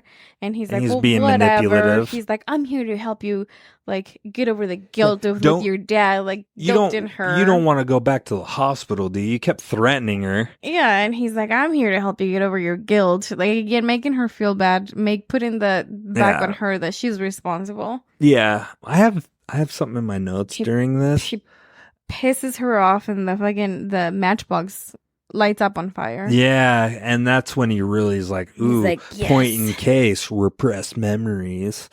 And she's like, God, I hate you. And then, but in that scene at some point, I think it's either in the beginning of it or the end, I thought this was the weirdest fucking thing. That's her dad's old office. Mm-hmm. And why is there a fucking big ass picture of himself by him next to the coat rack? Like, they only put that in there. I hate when movies do that. So to build a connection between her and seeing her dad. There's a character here. But her seeing her dad, it's to have an emotional feeling. But that picture makes no sense in that office. Why would that fucking bastard, unless he was the most narcissistic asshole ever, why wasn't there any other pictures except it was just that picture of him? And it was weird. It was a weird picture. Like, you could tell they took it just like in passing. Simple. Yes. But why wasn't there a picture of Tina or Tina and her mom? Like, you'd think, like, in one's office would have not picture of himself, maybe a picture of Jesus up there. Well, Richard, he didn't love his family that much. That's all I can tell you. Maybe. I just thought it was weird. I'm like, dude, why have that there? That's part of the story why it doesn't work for me. Or the other thing could be maybe the mom was the one who put it up after he passed. No, they pretty much left after that because it stayed the same. I don't know then. Man. And then right away, this is where I was like, whoa, Richard, what the hell are we watching? You see these young adults having sex in the van. Oh, getting it on, dude. Yeah, they're rocking away. It was like, whoa. He's like, why do we have to sleep in the van? And she's like, I didn't know we were sleeping. Fuck it. It's like a turkey gobble. Yeah, and you see Tina's crying. She misses her dad. And she leaves. She goes outside to take a breather. Yeah, after she tried burning the house down. Yeah, and then she goes outside to relive her memories of her dad. She walks over to, and she sees the boat, and she starts having flashbacks of that night, you know, where she was like, I hate you, and I wish you were dead. My dad, my dad, my dad. And she's like, I'm sorry, Psycho. Dad. I wish I could bring you back. And then you start hearing the shh, shh, shh. And then you see, that's where they show you Jason still at the bottom of the lake. Asleep, he's in hibernation mode. In hibernation, and you see like his ribs. That's where I was like, wait, this doesn't make sense. This guy looks pretty big for you to see his ribs and some of the bones. So, yeah, they show that, but then you see Nick come over, right, and invite Tina to the birthday party, right? Not yet. So she calls out to her dad, and then she's concentrating really hard. I don't know if she's trying to make a connection with her dad or something. Oh, because And this is then at this point it's nighttime, and she's on the deck reliving the experience. Yeah, and she starts again making hot water for soup. Looking constipated, like she's trying to take a shit. Yeah, every time I was like, oh, somebody give her some Pepto. And then she does it hard enough, and then all of a sudden you see Jason's head perk up. And he finally breaks the chains that have been holding him down. And yeah, his head just kind of bobs out to the surface. You see like part of the mask is broken. You can see some of like the jawbone sticking to the side. Yeah, that but was this pretty is cool. funny underwater, and it was a pretty cool effect. But you could tell like he looked all bloated, like not in a good way, like water bloated. You can just tell he had to have breathing equipment underneath the makeup because he had like a little like turkey gobbler, dude. I mean, if you pause the movie and see it, you can just tell he's trying to wear. They have him wearing like an aqua suit to be underwater. Underneath the makeup. Yeah. Yeah, and then she sees him, and then she faints. Which I don't get. Why wouldn't he come after her initially? She was passed out right there. Easy target. Instead, he walks somewhere into the woods. Maybe he's trying to get his bearings straight or something. I don't know. He's trying to collect weapons, maybe. And then Dr. Cruz and her mom come over, and they're like, oh my God, are you okay? And she's like, where am I? They take her back inside the house. And again, fucking... Dude, the blanket they give her, I shit you not, we had a blanket growing up. It was brown, and it had that flower print, like it was crocheted. We had that blanket. Everybody has that fucking dude. Doesn't that give you just the coziest vibes? Yeah. Like it takes me back as a kid. I'm like, I just want to be wrapped in that thing. And then, you know, they're trying to figure out why she fainted. And Dr. Cruz was like, again, he's like, no, I think you're imagining your dad. And she gets pretty upset about it. And then they start introducing more characters. So they go to the road, and you get introduced to Michael and Jane. Their car is broken down on the side of the road. Yeah, so it's Mike's party. Yeah, and they're trying to figure out what they're going to do. And Michael was like, well, you know, maybe we'll just camp on the side of the road.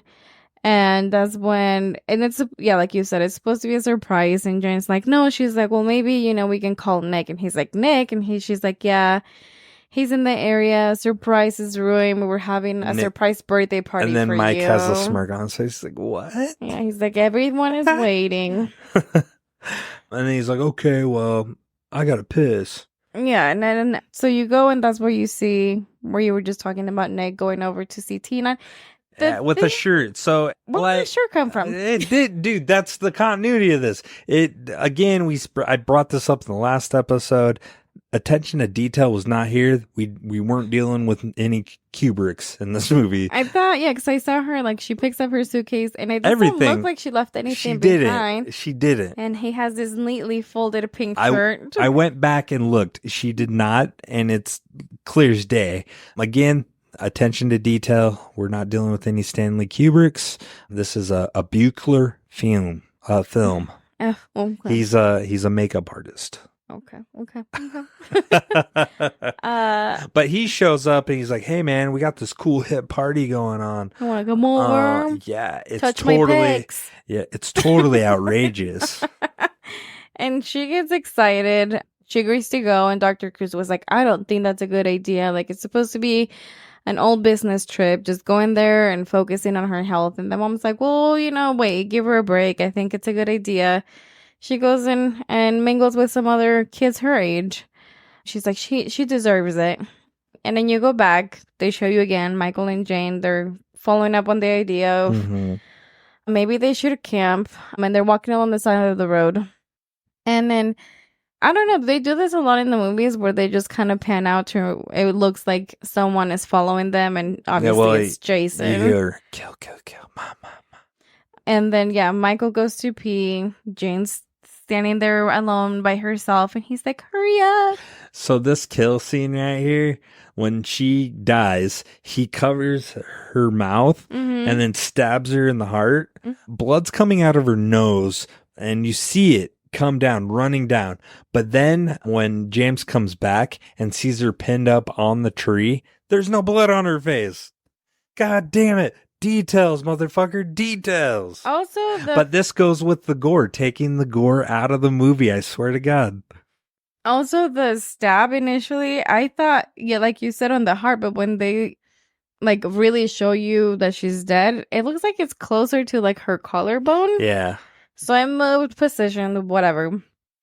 Yeah, and then Michael comes back and he sees her and he's like, what the hell? And then Jason starts following him.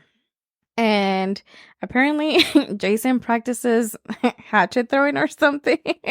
Oh, yeah. And as Michael's running, he fucking perfectly throws that, like, a knife or whatever weapon he has at this one. He changes a lot of weapons. Yeah, instantly kills old Mike. Yeah, he tries crawling and he just goes up to him, pulls a knife out, and yeah, and that's the end of the birthday boy. Yeah. Never to attend his final birthday party. Sad. He died on his birthday. I know, it's tragic. Almost like the tragedy that happened on my 12th birthday. Did I ever tell you that story? Yeah, I think you told everybody that story. Oh, yeah, it's our story now. And then you see the party. Everybody's waiting for Michael. Well, first you see Jason kind of walking around Crystal Lake again. And then you come inside. There's all these kids. And then, I don't know. I didn't catch. I was trying to keep track of the names, but some of them, there was a lot of kids in this party to keep track of everyone. But somebody again makes the point that this is his uncle's cabin and they're not supposed to be eating the food in the fridge. They were supposed to bring their own food. Oh, the fucking, yeah. So Jane, the girl who just died, Mike's girlfriend, said, oh, I put this party together. I got a nice cabin. She didn't get the cabin. This kid got the cabin. And then he's friends with her. And it's his uncle's. Like, what the fuck, man? Again, continuity of the movie. Just saying. I'm just nitpicking. I'm splitting hairs. I know. Guys, fucking rip me a new one if you feel like I'm just being a complainer to complain. But it's these little nuances that take me out of a movie. I think, like, it just, if I can get real personal right now, it just it does something. Can we just, like, clarify that you are the one who picked this movie? It's in, dude. Okay, I like the movie. I'm entertained. It's just when I see it more and more, I'm like, details, man, details. I know it's a horror movie. I know what we're doing here, but act like you give a fuck. The details, man. And then you get introduced to this fucking character of Melissa, who looks just like a snotty. Oh, I hate that lady. Rich There's always lady showing off her pearl necklace. Hey, I got a question for you. I'm sorry to keep pausing us, and I'm trying like hell to detour us, but hey, no. I'm just packed full of knowledge right now. Not even knowledge, just comments. Nonsense, I guess. But I was trying to think, and I'm curious to see what you think. What characters do you think we would play in this movie? We would play in this movie? Oh, man. I don't know. If you had to think really hard. Gun to your head. Really hard? Gun to your head. I would probably be the nerdy guy. The one... Really? You would be the nerdy guy? Yes. Okay. I don't know. I can't relate to any of these characters. You really? No. I think you would have been the girl who dresses up. Ew, no. the good girl, the goody good. Yeah, that would be you. She was desperate. She's like, I want someone to pay attention Eventually. to me. I'm not saying entirely, but you'd be the goody girl. I think I would be either the science dude or, let's face it, I'm total alpha. Yeah, what's up? What's up? Nick or the guy that has the sweater wrapped around his Fuck shirt you. at the shoulders Okay, I the could play entire- I could play like 3 of these. Damn, but you're like screaming into the mic. I could play 3 of these characters. Honestly, if I had to rewrite the script, I'd just make one big glob of those guys, I'm and that just would be me. Trying to picture you with that fucking sweater wrapped around your shoulders. Yeah, We should dress you up sometime. just macho and shit. Like, what's up? That What's was up? not a macho look. Not him, but like Nick, like in that movie. The cool dude. Yeah, what's up? Anyways. We're playing chess, not checkers here.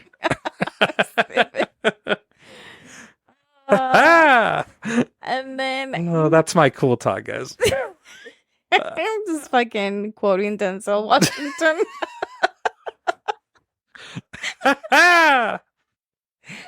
Oh my! God. I can't do a Denzel, guys. Going Oh sideways. my god! That's what happens when you make a pile of shit, Buchler. You Okay. know what it is? Or Bucher. I think that Buchler. gum worked. Oh shit! I'm revved up, dude. Whoa! You were talking shit about it. I'm fucking revved the fuck up right now. We found this I'm buzzing. gum at the store and it has caffeine. It's not a lot of caffeine. It says that it's 60 milligrams, like Yeah, a but cup of coffee. And I've you're already I had- hate latte, and then you took I'm it. a real caffeine hound. I've got an addiction, guys. I've already drinking 2 energy drinks today, plus this. Plus this little chewy cup of coffee. So I'm fucking feeling it. I was like, wait, why are we wide awake? You're fucking doing robot dances. I'm doing the fucking Terry Crews dance right now. You make Peck your dance. peck stance? No. Wait, you just sound so sad. No. Okay, let's get back. We really gotta focus here, man. I'm trying to. We haven't gotten to like all the kills. We only got 2 kills in now. Shit. Anyways, back to the movie. Bitch ass, what's her name? Melissa. I hate her so much. There's always character they make that I hate, and you say I'm annoyed by everybody, but I'm annoyed by this one. Like this one. And then at the party, you start seeing that Tina is not just fucking doesn't have the psychotelekinesis powers, but she can also see, what did you call it? Like the visions. So she There's a guy, he's like choking on milk.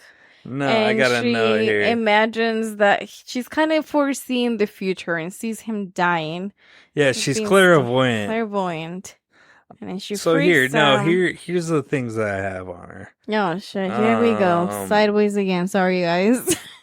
No, so here, Tina's abilities, I took the note. She has telekinesis. Okay. That's object manipulation. Uh-huh. So that wasn't good enough for this film. They needed more. It wasn't enough. Okay. So she has telepathy, Okay. visions, and premonitions. Oh. And then to add to the telepathy, she also has the empathy, which everybody could use a little empathy, right? Doesn't everybody have empathy? Except for But it's not. psychopaths? But it's not as clearly defined as her telekinesis. Tina seems to have an empathetic connection to others, which may be a part of her broader psychic abilities. Very cool. Very cool. Very Yeah. groovy. So I was just, I'm like, come on, guys, what the fuck? Go ahead. What were you saying? I was saying she freaks out because she has one of these visions Mm-hmm. and she leaves and she runs away in a freaking prancy. And she goes back. Oh to yeah, the she sees Mike. cabin. That's Mike that gets impaled, right? I don't know. I think it's Mike. Okay. So she sees Because someone, she doesn't know oh, she doesn't know who it is that she sees. Yeah. She's terrified. She runs back and then There's she's, like what was that they weren't knives, were they? Like what was outside her mom's cabin? they it's look this like weird- steaks yeah, or it looks like like a what you would steak. put a flag in. Yeah, so that's on the screen door and she runs inside and she's like, "Oh my god, I saw the man again." And Dr. Cruz, he thinks that she's talking about her dad, that she's imagining her dad. And he goes out to check and make sure see what she's talking about. And that fucking thing is dirtbag, gone. that dirtbag You're gonna took it. Boil. Yes, it pissed me off. That fucking asshole took that and hit it. What yeah, an and asshole. he comes back inside and he's like, "No, there's nothing there." Like feeding into her just feeling crazy and that she's seeing things. Yeah, and he's like, I'm gonna help you. I'm gonna help you. I think he's like trying to like freak her out more so that he can be the comfort for her, so that she will trust him. And he's like, no, I'm gonna help you. I got this. We're Well, gonna be okay. he's manipulating it. Like he is helping her, but he's really not. He has other motives, obviously. And then you go to the woods, and then there's a couple camping. Are they part of the party? No. They're just So campers. random. Okay. Yeah, they're just fillers, kill fillers here. So it's cold. They need more fire for this fire that they have going. And How does the guy die? So she's like, we need wood. And he's like, what? Where do we find wood? She's like, we're in the fucking woods, bro. Be a man. And he does a little Arnold Schwarzenegger impersonation, and he's like, I'll be back. I'll be back. And so he goes off. She goes and screws, and she's like, I'm going to surprise him, because he wanted to get into a real hot and heavy, we'll say, cuddle session. Yeah. And she undresses, and she's in there.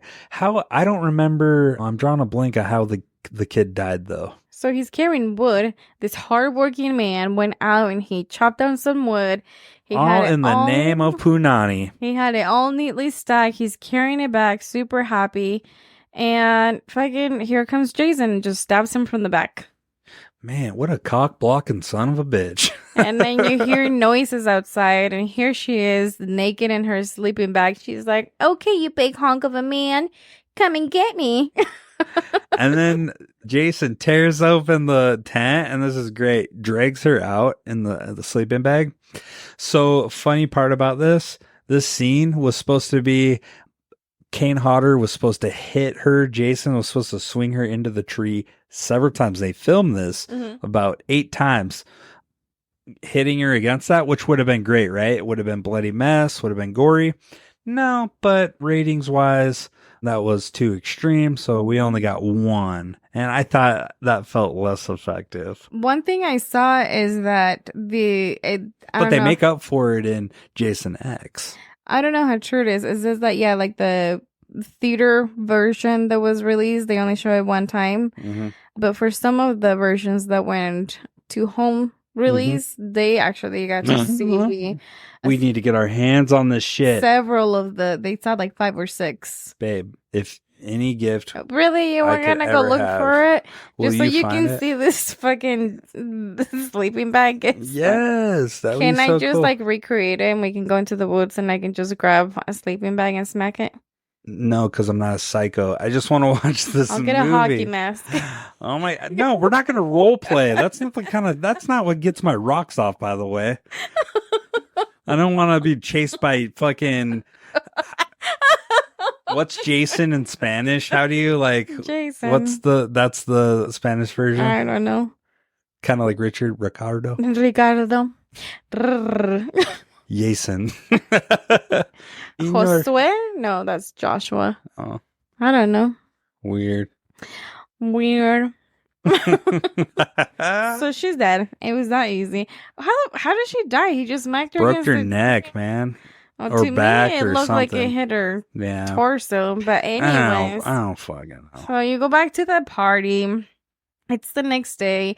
They're like, dude, like Michael and Jane never made it. What the hell happened to them? And then we meet 2 more characters, by the way, that totally were not in the previous scenes. You can tell they were added to this fucking movie, like after the fact.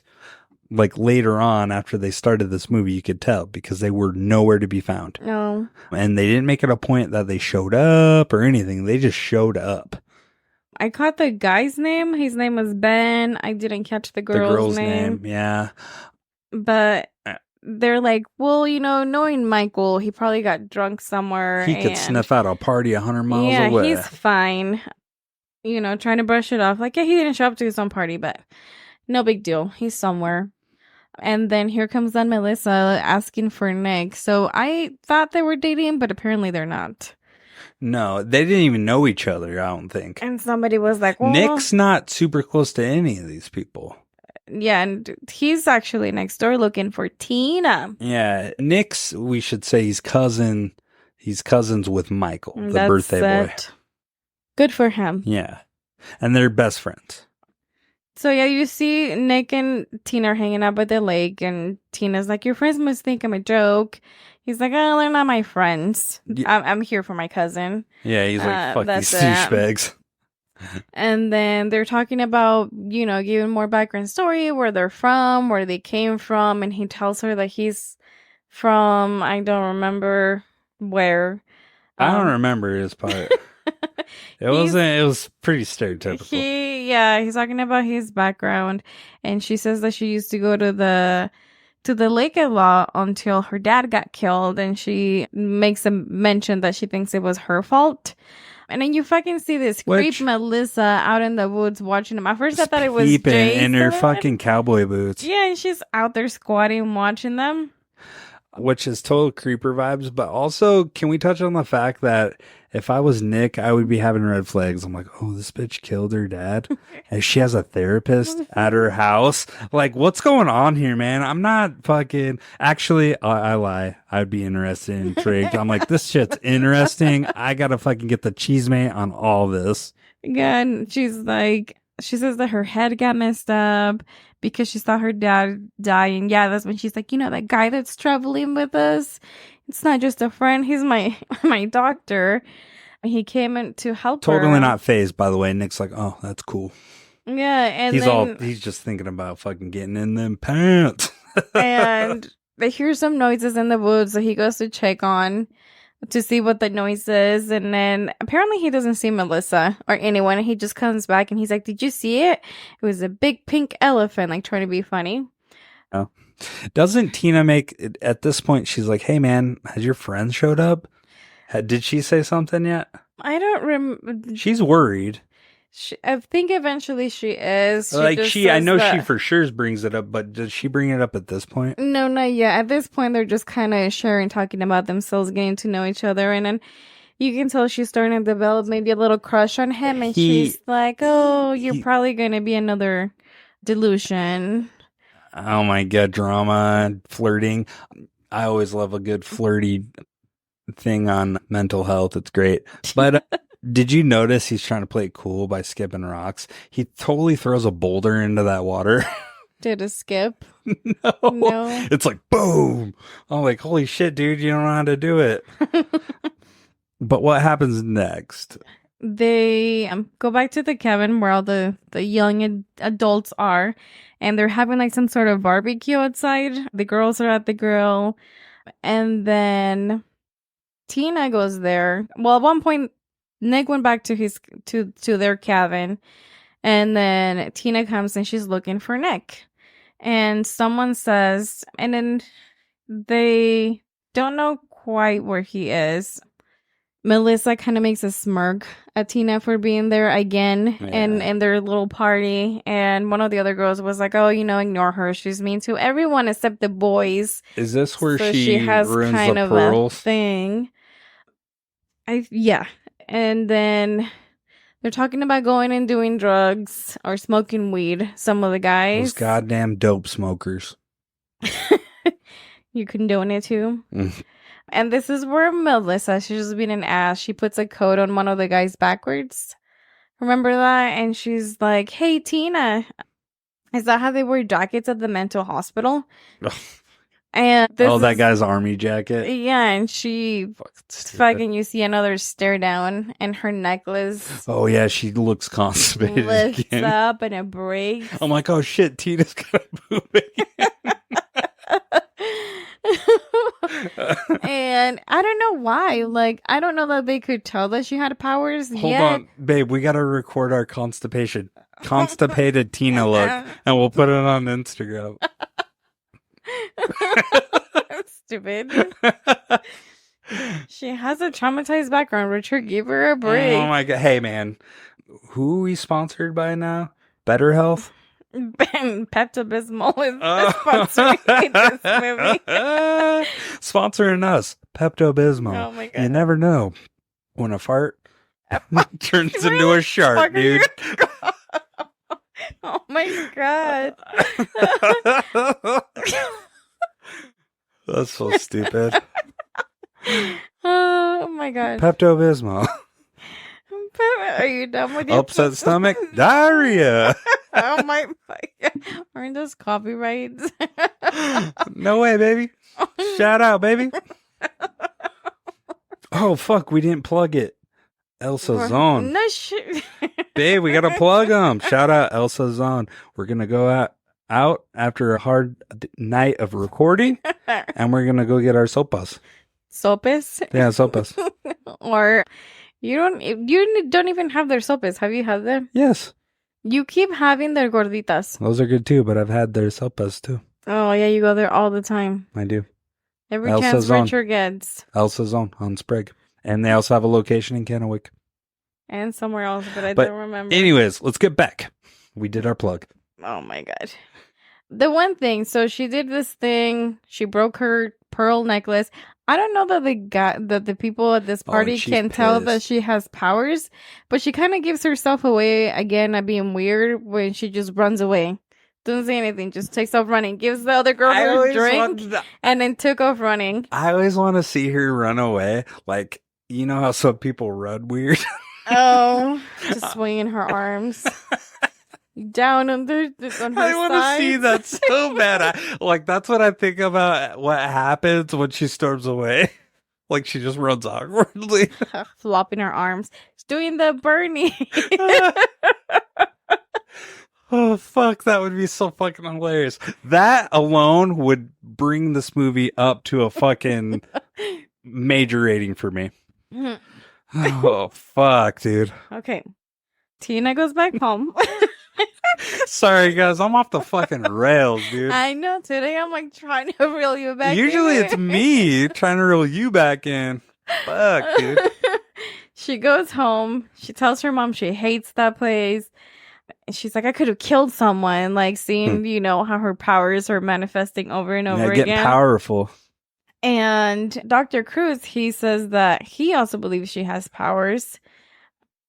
And she's like, well, why can't you believe that, that I saw someone get killed if you think that I have powers? Because so far he's like saying that she's imagining things and that they're not visions. Yeah. So she's like, well, why do you believe one part but not the other? Yeah. And Because then it doesn't benefit him. yeah, he wants what he can see, not what she can fucking see. Mm-hmm. And then she tells her mom she wants to leave. And he's like, what? He freaks out. He's like, you're going to throw it all away. It's not a good idea. You guys need to stay here. This is why we came. And at this point, they're back in her dad's office where they're like fighting. And, yeah. And she's so upset at this point. And this is the scene that just fucking threw me off. She like awkwardly holds her arms like up on the side of her body. I always envision And she's her doing a Stevie Wonder, like, eyes from the back of her head. She's just like looking everywhere intensely. And then out of all the things in this room, because Well, naturally, it's going to be the TV. is behind her. And I don't know, when I'm flustered, I'm not looking to see what's behind me and see what I can pick up and throw. It's like whatever's in front of me. But she looks behind her and just kind of shakes her head and picks up the TV and then throws it at the doctor. And he ducks down and barely misses the TV. Well, I feel it like floats very slowly. very slowly, yeah. So this goes down. She storms out and goes downstairs. Well, Nick's at the door, right? Yeah. And she's like, dude, there's something wrong. Did Mike ever show up? And he's like, no. He's like, we need to go look for him. And she's like, yeah, she's like, can you tell me what he looks like? He's like, what? She's like, do you have a picture of him? He's like, well, actually, I do in my wallet. And that's just fucking weird. We talked about this earlier. We don't talk about much before the podcast, but I couldn't hold this one back. This is fucking weird. He has a grown-ass man, his grown-ass cousin, and his girlfriend at the time, picture of them in his wallet. That's fucking weird, man.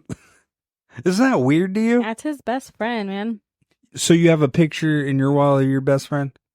Yeah, my daughter's my best friend. Get the fuck out of here, dude. Oh my God. You know what I'm talking about. I wouldn't have a picture of my cousin in my fucking, a full grown man picture of my cousin. It was the 80s, okay? You needed to hold each other close. Even then, that's fucking weird, rough. dude. That's fucking weird, okay? That's, again, part of the story. It's just like, dude, come on, guys. But anyways. Grabs the picture. She's like, fuck, that's him. He's dead. Yeah, and then her mom comes, like she comes to terms, and she's like, "All right, Tina, we're packing and we're leaving the cabin in the morning." And then you go back to I don't know, they're young adults, right? They're not teenagers. No, yeah, they want you to think like maybe at the oldest mid-20s. And then Russell, the dude with the freaking sweater over his shoulders, he's talking to this girl, and he's like, "When did you know that you fell in love with me?" She's like, oh, "Your massively huge wallet." Yeah. She's like, "That and the bolt in your pants calling my name, saying, The Sandra, wallet. come get me." And then she's like, "Dude, let's go for a swim." And then she just, This is at night, right? yep, she just strips down, gets totally naked in the water. It's supposed to be cold out, by the way. And then He stirs she's undressing. going, yeah, he's like, "Oh, I'm going to join you." And as he's undressing, he can barely get that sweater off his shoulders. And who creeps around the bend? Kill. Jason with his hat. This time he has a hatchet. And this one, I wish they would have showed it caving that dude's face in with the hatchet or the axe. Oh. He fucking hits him with it in the face. And she's Fucking underwater, so she doesn't see it happen. But then she pops up and she's like, "Whoa, dinner for two," or whatever, reservation for two. And she's like, "Oh shit," and starts screaming, which I feel like people in the house would have heard that, but maybe the music was blaring. I don't know. And this was what happened. Like, Jason walked into the water, and all of a sudden he's underneath, like deep under. Yeah, he ran just in that sinks. water, and yeah. So maybe he was full of pennies too. He grabs her grabs her leg and pulls her down, and then he freaking drowns her. And then back inside, they're decorating for, again, like this party just continues for fucking days. They're blowing up balloons, they're putting up like ribbons and stuff in the house, and Nick comes in just to see, like, did Michael ever make it in to his party. And then that's when you see that girl that you were talking about, that kind of like nerdy looking girl. It's like, ugh. She's And jealous she goes to see all upstairs. these other couples making out. There's like one guy I think that she likes. Yeah, and then that dude, the flock of seagulls looking dude, is with the red hair girl. I don't know their names.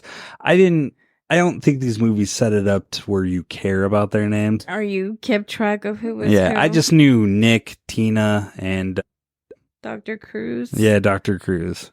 And then Oh. obviously Mr. Voorhees. Yeah, and then you see Jason dragging Sandra's dead body out of the water, just completely naked still. Yeah. And then Nick says, "I'm gonna go look for Michael. He never made it home." And Yeah, and then him and Tina get in the car. yeah, and then Or no, or is Tina by herself? I think at this point it's just Nick saying he's gonna go. Because Just Tina telling gets him. in a car and drives, though, and then sees her mom getting stabbed. That was part of her premonitions and shit. Yeah, and then you go back to Tina's cabin, and that's where you see the doctor still in the dad's office.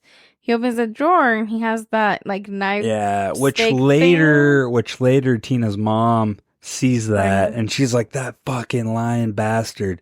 He's totally manipulating us and just wants to use her." Yeah, and then you see that he was the one setting up Tina to make her feel crazy. Back at the party with all the people, Melissa's just like jealous that Nick is hanging out with Tina so much. She's flirting with some other guy, tells him that she likes them, Right. but she's just using them. And then you go back to Tina's cabin, and then that's when the Dr. Cruz is not in the house anymore. No. She goes into the office, starts snooping around, and looks at his notes. Yeah, and then looks in the drawer and sees the fucking thing Tina was talking about earlier, that like flag holder thing. Yeah. And then they take you out to the woods. So there's like moving a lot back and forth. In this So part of I the will movie. I will give Friday the 13th movies credit. The pacing is fucking awesome, man. They cut to the chase. They know what everybody wants. Just fucking, they get to the meat and potatoes in the movie, which is great. They don't drag it on. Did you feel this movie drug on? It's pretty short. No, it's like go, go, go, go, go. Yeah. Dr. Cruz, you see him out walking around in the woods. I don't know why. I don't remember what dragged him to get out of the cabin, but he's out there and he runs into Michael's dead body. And still doesn't say anything, and he's a little bit alarmed. Yeah, he Does sees he think Tina did this at some point? I don't think so, because later on they find all those articles about Jason, remember? Oh, that's right. But he does find another one of those dagger things, and it looks exactly like the one he pulled from the screen door. It has blood, and then he runs back to the cabin. And then... Yeah, he goes and gets Tina's mom. She's still snooping around, and she finds some tapes. And then... Oh, yeah, watches the tapes and really knows he's a dirtbag. Yeah, and one of them, Dr. Cruz is narrating, saying that he's keeping Tina's stress levels high so that he can induce her psychokinetic reaction. So he's purposely upsetting her because he's catching on that when she's upset, he can really see her like showcase her powers. Right. I mean, that's the way that he's triggering them. She burns 2 matchboxes. And he walks into the office and he's like, "What are you doing?" And she's like, "Dude, like, screw you. You weren't here to actually help her." And then she asks about the dagger, like, "Why are you hiding it?" And he's like, "Well, everything that I'm doing here is for Tina. There's a purpose to everything." He's like, like you're seeing her, she's getting upset, and then her powers are coming to the surface. You can see it, and it's because of all the work that we're doing and the treatment. Yeah, do you want her to go back to the hospital? Yeah, you're like, fuck this guy. And she's like, whatever. She's like, coming to the full picture. He's like, or she's saying maybe the only reason he really brought her there was just to see her perform, not really to help her. And then, yeah, he's like, hospital, more treatment. He's like, she's dangerous to everyone. And herself. Tina's in the house at this point, and she overhears the conversation. And she storms up. Mm-hmm. She grabs the keys and takes starts off. going. And this is where she's driving kind of erratically, but then sees Jason stab her mom in the road, a premonition or whatever, and then she swerves off and crashes to the side. And then she starts running like a crazy woman in the woods. And then runs into fucking Nick, right? Because they stumble upon Mike together. Yeah, eventually. First, you go back to the girl who's having like self-esteem issues, and she gets all made up, and she's trying to make a move. So she gets all glammed up with her white shoes in the woods. Goes and walks the woods. Who is she looking for? She was Nick? looking for, no, not Nick, another guy. I think the guy that was with the redhead. But she goes out there, and she goes outside. She's calling out his name by the lake. And then she just ends up wandering by, like, another building, like a barn that she runs into. Yeah. And then she sees... Well, she drops her earring. She's like, "Oh, my earring." Finds it. David. She's looking for David. Yeah. Finds her earring, and then a dude miraculously falls out of the sky. David falls from the tree. Was it David, the preppy guy? The preppy guy falls out of the tree. Yeah, I think that's who she was looking for. And then I think she's looking for the flock of seagulls guy who dies by the fridge. But yeah, David falls out, and then Jason does this stupid. It makes me laugh every time. He just pops around the trees like, "Did I do that?" And then pops back in. And that was pretty good. Yeah, and then chases her.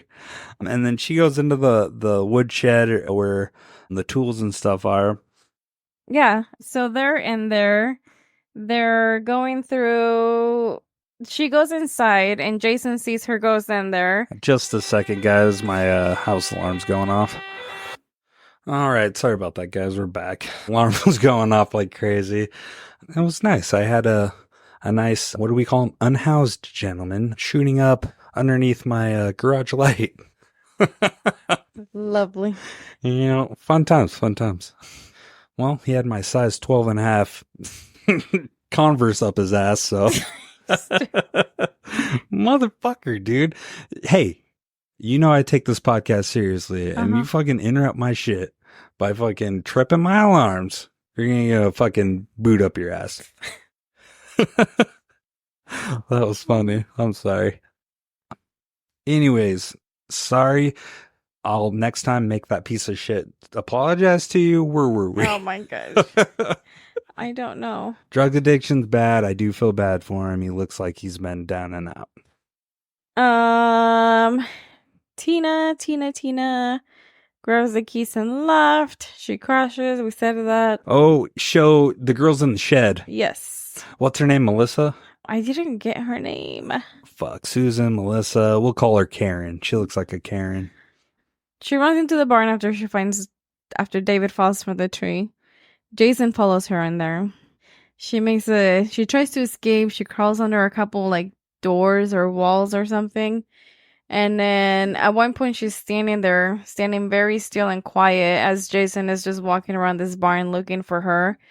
And you start hearing the ch-ch-ch-ch. How do you do it? Kill. Mom. I hear shh. Shut up. So she's kind of doing the fucking Texas two-step, man. She's like going over, like underneath the wall, back and forth, and then finally she's like up against the wall, and then the old trope, Jason breaks through the wall, grabs her, and then does he? Oh yeah, he takes like the Children of the Corn. What do you call that tool? That blade. Hook thingy. Yeah, and fucking bam, kills her. But it again, because it's not gory and they had to take that shit out, they don't show it. It just implies it, which pisses me off. That's what makes this movie trash. You gotta use your imagination. Like, this movie lacks substance, right? Like, there's no depth within the characters, really. I mean, a little bit in Tina, and then they have a little bit of a subplot with Nick and Tina. Mm-hmm. But other than that, it's pretty shallow. So, guys, you got to give us what we want, and that's gore. Like, come on. Yeah. You know? Too much gore. Traumatized people. Forget about it. Tina's running out in the woods, trying to make it back home. She runs into Nick. She's like, I gotta find my mom. I had this vision. Yeah. She was dead. And so they're like, cool. So they're like running around this freaking woods at night. Dr. Cruz and Tina's mom were in the car because they saw her run away. So they're out looking for her. And they see the crash car that Tina was driving. Yeah. And they pull over. So the mom, like, just so freaking unreal, she gets out and she's like, Tina, and takes off running. It's like, who? Like, stop, think about it, make a plan. Yeah. What are you going to do from there? And she just takes off running. And then they take you back to the house with all the kids, and Melissa's making out with the dude, and then like in a second bedroom there's another couple sexing, and then there's the van, and there's another couple all sexing. These teens are like fucking so horned up. Sex things going on back to back to back all at once. And the funny part is the stuck up girl. Mm-hmm. She's trying to be intimate with the nerdy guy, and she's like, this just isn't working. And he's like, what? He's like, you know what? I've been let down by the top. What was it? Sci-fi? No, he says that. I know. Oh. What's he say? He's been rejected by like so many magazines. Top sci-fi, horror, whatever magazines, that this is nothing. Yeah. And then she's like, where are you going? To take a cold shower. Like, and they went and pranced off. He has a date with a soap on a rope. I was like, all right. I think he's going to jerk off. But in the van, the couple that's in there, Jason's like poking his head through the van. The girl hears the noise and she's like, dude, like, stop. Like, we got to go check. And then I don't know why they just assume that it's Michael. And they're like, oh, like, perfect timing, being sarcastic because their sex time is being interrupted. So they're like, all right, just grab a balloon. We're going to surprise him and then open the doors. And they do open the doors and yell surprise, but there's no one there. And they're like, it's Michael. Like, it has to be Michael. So I don't know if he's like a prankster or something, that they're just assuming that it was him. So he puts on his shirt and he goes out to look for Michael. And then he has one of those like little blow toys for birthday parties, like a horn. Jason just comes up to him from behind him and literally squishes his head. That's right. And kills him. And he's so strong and fucking collapses his head. So why the fuck didn't he rip the chains when he was at the bottom of the lake? Stupid. He's breaking through walls. So then the girl pops out of the van, like the van window on the driver's side. Oh, yeah. And then he shoves the little party blow thing in her eye. Which is great. I mean, that cheap plastic thing's not going to do that. Okay. But hey, man, he's a skilled killer. Mm-hmm. So, yeah, you see again Tina and Nico running around. And when they're going back to the house to look for Tina's mom, they run into Michael and they see him. He's dead up on a tree, like stuck. in there. And then Tina, she's like, I'm so sorry, but like we really need to get out of here. So okay, here's your cousin. He's dead. Now let's go. And then back at the cabin with all the young people, the couple that did score, the guy says that he's hungry. She's like, hi. And he's going to go find food. He's like, I'm going to hunt and gather. But before this happens, like, Jason is outside and he cut off the power to the cabin. So they find these flashlights inside the closet, and he takes one and she keeps another one. And he goes into the kitchen and like slips on something, and like we know that it's blood, but he doesn't know that it's blood. It kind of looks muddy. It does. And he's in there. He's tripping balls. He's fucking stoned. Yeah, he's in there looking for food with the fridge open, and here comes Jason from behind. A lot of these kills, he just came at them from behind when they weren't looking. Yeah, he's a pro. And apparently they didn't hear him with his heavy-ass boots. Hey, it's like the mafia. You never know. You never know. They could be right behind you. You'll never know. He comes, grabs a knife, and stabs him turns him around and stabs him in the stomach. Oh. Which one does he just punch through like fucking Bruce Lee status, man? Just punches through the chest. Who is that? He does that to someone in this movie. Yeah, isn't Mike? No. I thought he goes through someone, just boom. Is it the nerdy guy? Maybe. I think so. Oh, it doesn't happen. It hasn't happened yet, right? Yeah. So Tina and Nick make it back to Tina's and cabin. How big? I hate in horror movies, houses. They make this house just seem so massive, like it's a mansion, and nobody hears anything, and it's all quiet, and there's like several different kitchens in this place, because what the fuck? Like, I feel like the nerdy guy would have seen the other flock of seagulls guy in the kitchen. Like, they would have seen each other in passing. Oh, yeah. And there's no way Jason would move around this little wood cabin without being caught. Going on. He's massive. Oh, yeah.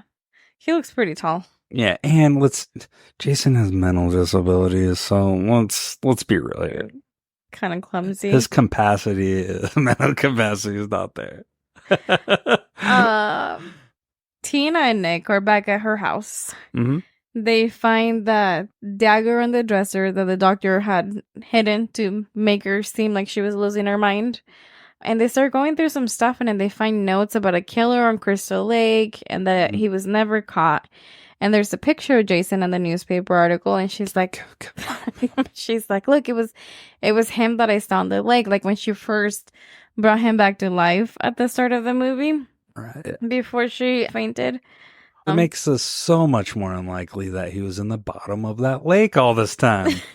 And she's getting so upset. Everything in the room is rattling, and Nick is like, oh my God, that is you. Like, you have powers, and you're making this entire room fucking shake. Mm-hmm. And so he tries to comfort her. Back at the other cabin, Melissa goes outside, I'm assuming to look for Nick again, because she, turned down the nerdy guy. She was not interested. Yeah, she's like, what do the kids say these days? Thirsty? Yeah. Like, oh my God, like, quench that thirst. Like, come on. You're coming off as desperate. And then the nerdy guy is downstairs, and he's like, screw it. So he's going through the birthday presents, Michael's presents, and he's opening them. Penis enlarger kit.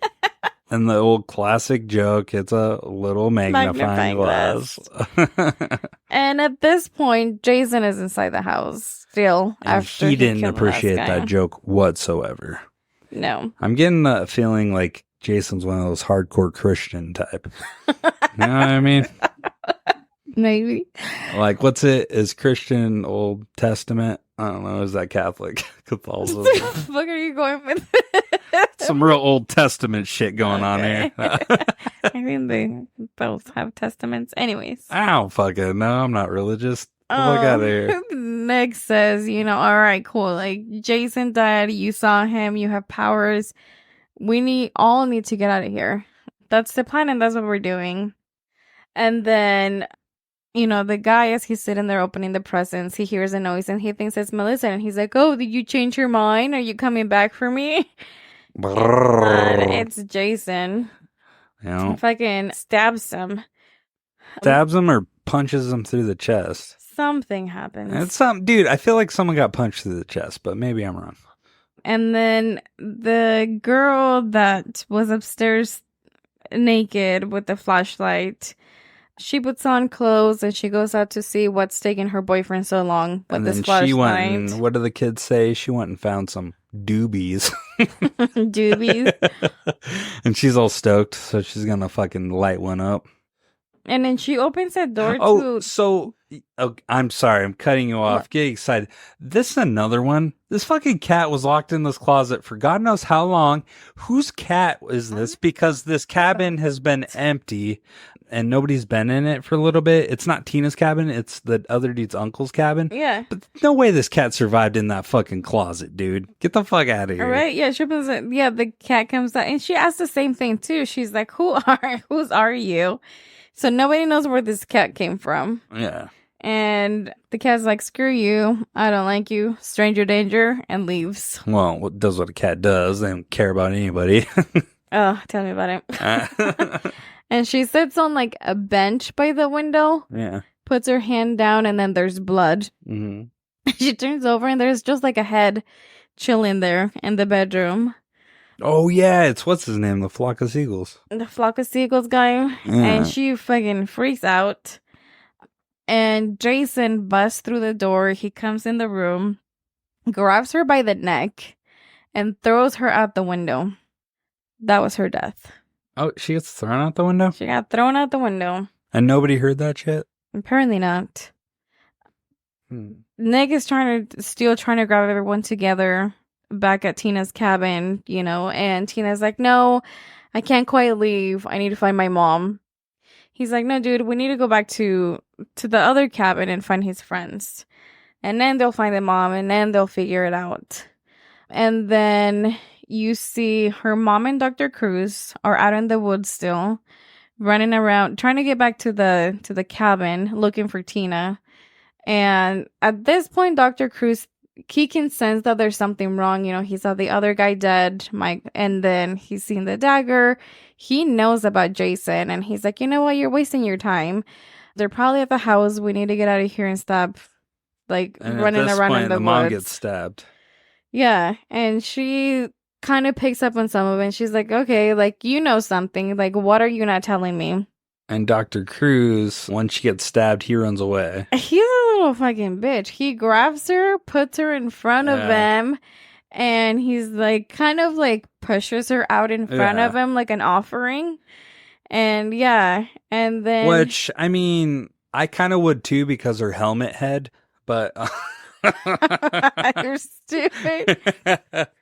But clearly, Jason doesn't go for the head, so she suffered body wounds. Yeah. Nick goes back to the cabin where his friends are. He's calling out for them, and there's no one there. No, yeah. He looks under the coffee table and finds that nerdy guy. His head is just chilling under the coffee table, and so he goes back to Tina again. He's like, shit's fucked up over there. We gotta go. Yeah, and then he gets there, and then Melissa shows up too, and she's pissy because he's hanging out with Tina. Nobody else is there. Yeah. And then again, Melissa makes a comment about how Tina's just crazy and she needs to go back to the psych ward. Because at this point, Tina's freaking out. Yeah, and the other dude's like, nah, there's some fucking dead bodies. Stuff's happening. And she was freaking out because she can't find her mom. So the other girl, the stuck-up chick, she's like, dude, I'm out of here. And she goes, and then Jason comes, and does he hit her with a fucking machete? Yes. Eventually. I think that happens in that moment. Right there. Yeah, because she's there, and then she gets hit, and then they're like, oh my God. And then they somehow get up the stairs. And now this is where I call it the Home Alone situation meets telekinesis. They're trying to get out of there. The door's locked. And Nick's like, dude, Tina, what are you doing? And she's staring Jason down. This is where she's going to stand up and fight. And so magically, this dude's Jason's a hulking guy. Nothing's taken around. He just crushed a head. We watched him crush a head with his bare hands. But then the light lamp that she moves with her mind hits him in the head, and he falls all the way down the stairs. Whoa. You skipped Dr. Cruz's dead? We haven't got to that point yet when they're outside because they run and he runs into Tina and the fucking weed whacker comes, but they're not out there yet. They go running outside, don't they? So she goes outside after Melissa calls her crazy. She runs out, runs into Dr. Cruz. Oh. Jason chases him out there. And then they have One of the best kills, dude, a weed whacker. Would you imagine? I would hate that to be my death. Like, fuck, you're killing me with a weed whacker? Ah, shit. No, Are you chewing gum on this podcast right now? Oh no, he punches. I think the you make my editing so fucking hard, man. I think you're talking about. I have on my notes that Jason punched the doctor. So I think this is where you've been looking for the punch. The weed whacker. He punches him, throws him on the ground, and then comes up to him with the weed whacker and cuts him on the stomach. Maybe. I don't fucking. And then Tina finds her mom dead. She's losing her mind. Gets back to the house, right? And that's when they go up the stairs. She starts seeing people dead. And then they have their huge face-off where that power line breaks. And it goes into the water. Jason's standing in the water. Yes. And all then, that happened. Yeah, and they think he's dead. He's clearly not dead. She thinks it's and that's when they go back to the house. Yeah. And then he comes through the door. And then they go up trying to escape. And then he crashes. And then he breaks the stairs. He goes down, right? Because he gets hit in the head with the lamp. And then he falls in the basement. So they got to kind of shimmy down the stairs. And at this point, what's Nick do? He gets knocked out, doesn't he? Yeah, because Jason breaks through the stairs. Yeah. And like throws the him floor, on the ground. Right? Yeah, and so he's knocked out. And then Tina goes downstairs, right? She gets pushed downstairs. And he's down there. And then that's when you have the cool scene where the gas tank and everything and the furnace. Oh, she uses her powers. There's a tank of gas and it sprays like a sprinkler directly at Jason. Yeah, she lights the stove and then the furnace thing. And then he catches on fire. And this is where I believe it was a Guinness World Record. And I believe Kane Hodder got burned pretty bad in this one. But he was on fire for a long time on this part, which does look really cool. Yeah, I have my notes. Yeah, he pulled through in this suit until the scene was completely finished. So I do give Kane Hodder some kudos on that. And then Nick wakes up, they run outside, and you see this huge house explosion. Right. Which was a fuck up. Did you find that too? When they run out and they fucked it up? No, so this was supposed to be shot from different angles, this explosion, to get a lot of shots. The special effects guy, apparently he screwed up and he detoned all the explosives at once. Oh, shit. And even it was massive. Even some of the cameras were destroyed, some of the lenses were destroyed, some of the reels. And so what you have at the movie is from the cameras that didn't have any damage. Fuck. And those were the only reels that they had left. And so that's what was included in the movie. I wonder if he got fired after this. I don't know. Well, Buechler or whatever. Oh, the pyroman, the special effects guy. So he probably did, but Buechler, dude, he fucking only did a few movies. You seen how well this went for him. What happens after this? So they're outside. They think everything's fine and dandy. Nick is like, "Oh, are you okay?" and trying to make her feel better. And here comes Jason again. Because they're down by the docks. Dead, yeah. And Jason, and he's on the docks. And then, dude, this part of the movie this fucks it up. And you can tell this was put in after the fact. Okay. Her dad. Oh, yeah. Comes out of the water with shackles on and fucking drags Jason back down. That's why that motherfucker was in the water the whole time. One, and he's completely fine looking. He doesn't look all fucking melted down or fucking bloated.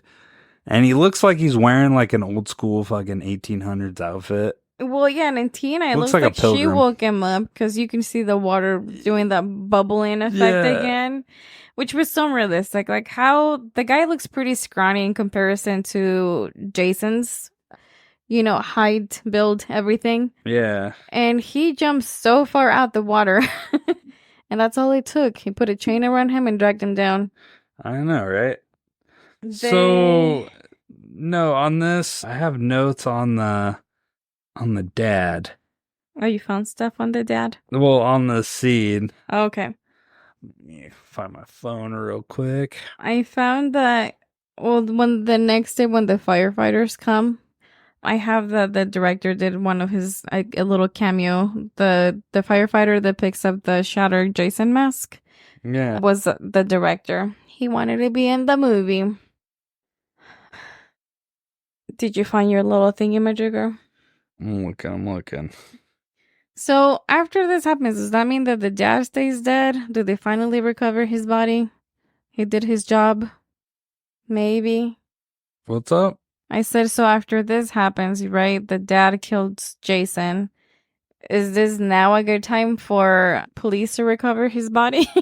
Or are they still leaving him there? Oh, I know, right? Did you keep track of how many deaths there were during the movie? Did you? Yeah. There were 16 deaths. Okay, so 16, wow. Just 2 survivors. Okay, so emotional, I've got notes on this that I found. Okay. Here's on emotional closure. The return of Tina's father was intended to provide emotional closure for her character. Tina's telekinetic powers are linked to the trauma of accidentally causing her father's death. His return and act of saving her symbolizes a resolution of this trauma and a form of redemption for both characters. Script decision. The original screenplay included this element from the start, though it underwent several changes. The initial drafts and concepts varied, with the final version being a compromise that tried to add a dramatic and surprising twist to the climax. The director had a different vision for the father's appearance, wanting him to look more decayed and consistent with having been underwater for years, but this was overruled by producers, which I'd have to agree with the director if that was the case. Supernatural elements. The New Blood was the first in the series to heavily incorporate supernatural elements beyond Jason's own seemingly unkillable nature. The return of Tina's father can be seen as a continuation of the supernatural theme, reinforcing the idea of extraordinary events are happening in the narrative. Now, the unintended consequences. Despite these intentions, the scene has been criticized for its lack of coherence and the abruptness with which it resolves the conflict. The sudden appearance of Tina's father can feel jarring and inconsistent with the rest of the film's tone and logic, contributing to the mixed reactions from the audience. This is how I feel. Exactly. So, in summary, while the return of Tina's father was meant to offer emotional closure and a dramatic conclusion, its execution did not entirely fit seamlessly with the rest of the film, leading to mixed responses from viewers and critics. I think this was the final dagger into this film that made this a complete fucking shit show. Like, dude, even as a kid, I was like, that's fucking retarded. Excuse my language. That's fucking dumb. Plot holes. Yeah. Anyways, continue. The firefighters showed up. Wow. You weren't listening to my input. I was looking at my research. The next day, when all the firefighters show up, they pick up the only 2 survivors, Nick and Tina. A firefighter that picks up the Jason mask is the director, actually. He did his little cameo. Yeah. You don't get a full view of his face, but he was there. Yeah, and Tina wakes up and she's like, "Where's Nick?" And they're like, "Oh, he's safe. Nick's already in the ambulance." And then they take him away and you hear that shh, shh, shh, shh, shh. Kill. But telling you, guess what? There's gonna be another one. Mm-hmm. Okay, and that's the end of the movie? That is the end of the película. So, okay, that being said, so now we had your initial response and reception of the movie. How do you feel about it now that we thoroughly talked about it? The same. Do you have... shit. It didn't improve? It was an action movie. What? It was an action movie. Well, it was clearly a slasher, but... You're telling me that I'm wrong, Richard? Yes. How do you feel about it? It's okay. Just another one. It's not my favorite. I still like Critters 3 better. Damn, bro. Okay. I'm going to say I like this better than Critters 3. Okay. So is this a must-watch for you? No. Is this a recommendation for anybody? Or can they sit this one out? You can live without it. Really? Yeah. I think if you, this is one of those ones, a rainy Saturday afternoon, put that fucker on. You can kind of tune in and out, fall asleep, kind of doze off. Or you can watch Predator or Aliens. Okay, that's stuff you got to invest Alien in. You got to have a Predator. theme. AVP is cool too, but yeah, I just think it's a Saturday afternoon cozy watch. So this one, I would say you could totally sit out. I mean, if you're not a Friday the 13th fan or a fan of the slashers in general, you can sit this one out. But if you like Jason, it's a good piece. It's just another one. It's nothing of note. But yeah, it's kind of, it's hit or miss. Or you can watch Nightmare on Elm Street. Yeah. I'm kidding. So what was your favorite kill? Ooh, the girl that gets a toy in her eye, although you can't really see it, but you can use your imagination. Yeah. Because she's completely not expecting it, calling out for the boyfriend, and then gets a toy out of all the weapons he's used. He grabbed this toy and shoved it in her eye. Yeah, that one was pretty cool. I like the one, even though you don't really see it, I like the axe to the face. Oh. To the preppy guy. Yeah. That was pretty dope. Your alter ego. I'm just kidding. Oh my fucking God. So, what would you give this ratings-wise? Ooh. Let's remember, you gave Critters a 3. Did I give Critters or a 2.5? I gave Critters a 1.5. You gave Critters a 1.5? Mm-hmm. Critters. You gave it a 1.5. I gave it a 2.5. Yeah, that's what I thought. What would you give this? A 1.5. Ooh. So, yeah, I mean, 1.5. I think, honestly, I'll go a step lower, dude. I'd give it a 1.4. Oh, what? Yeah. I mean, yeah. I just did The Price is Right to you. Dang. 1.4. I thought you were going to be more... high on it?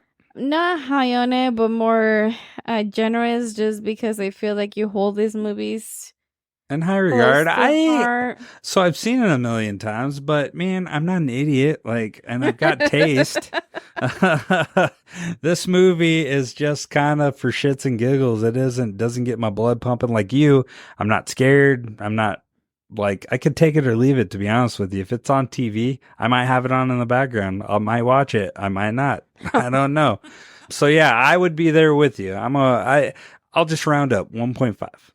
Okay. 1.5? 1.5. Okay, cool. Cool. Now, critical reception to this movie. Critics were generally mixed in their responses.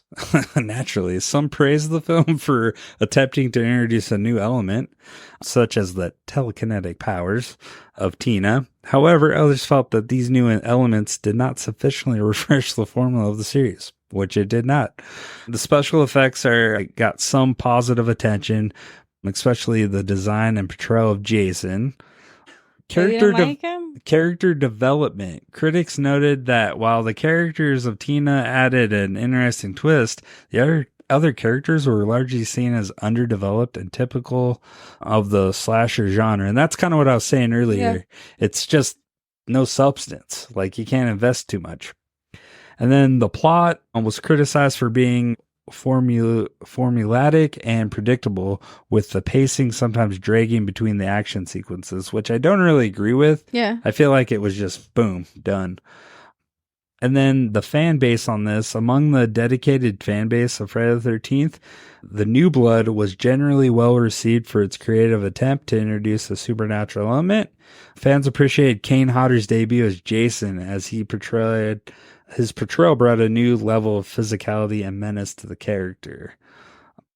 So the pros that I have on this: introduction of the telekinesis, Kane Hodder's performance, if you want to say that, special effects and makeup, were probably the best piece of this, but the cons would be the underdeveloped plot and underdeveloped second characters, mixed critical reviews with some findings of the new elements insufficient to rejuvenate the series, and significant cut to the gore leading to fan disappointment regarding the lack of graphic violence.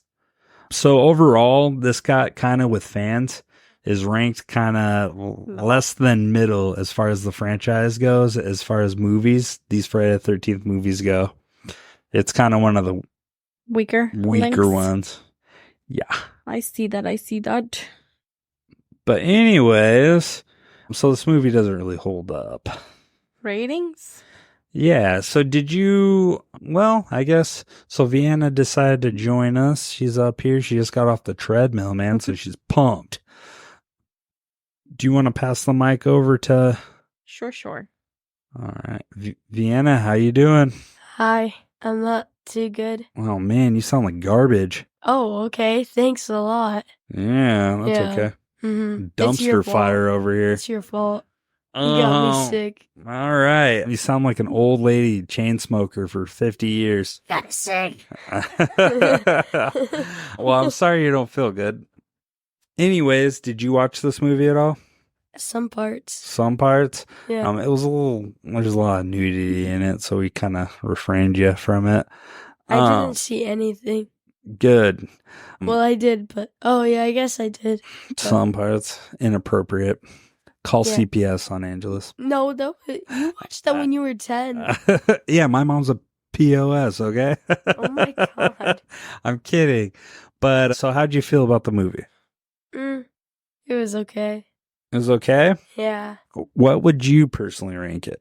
1.5. You'd give it a 1.5? Yeah, Are you just piggybacking off us? You can be real. You can give it a 0. No, just because I didn't watch all of it. And then from what I did watch, it was kind of like, okay, it wasn't like the best thing. Yeah, right. It was so good it took away your voice, obviously. So anyways, the review corner, what do you got for us?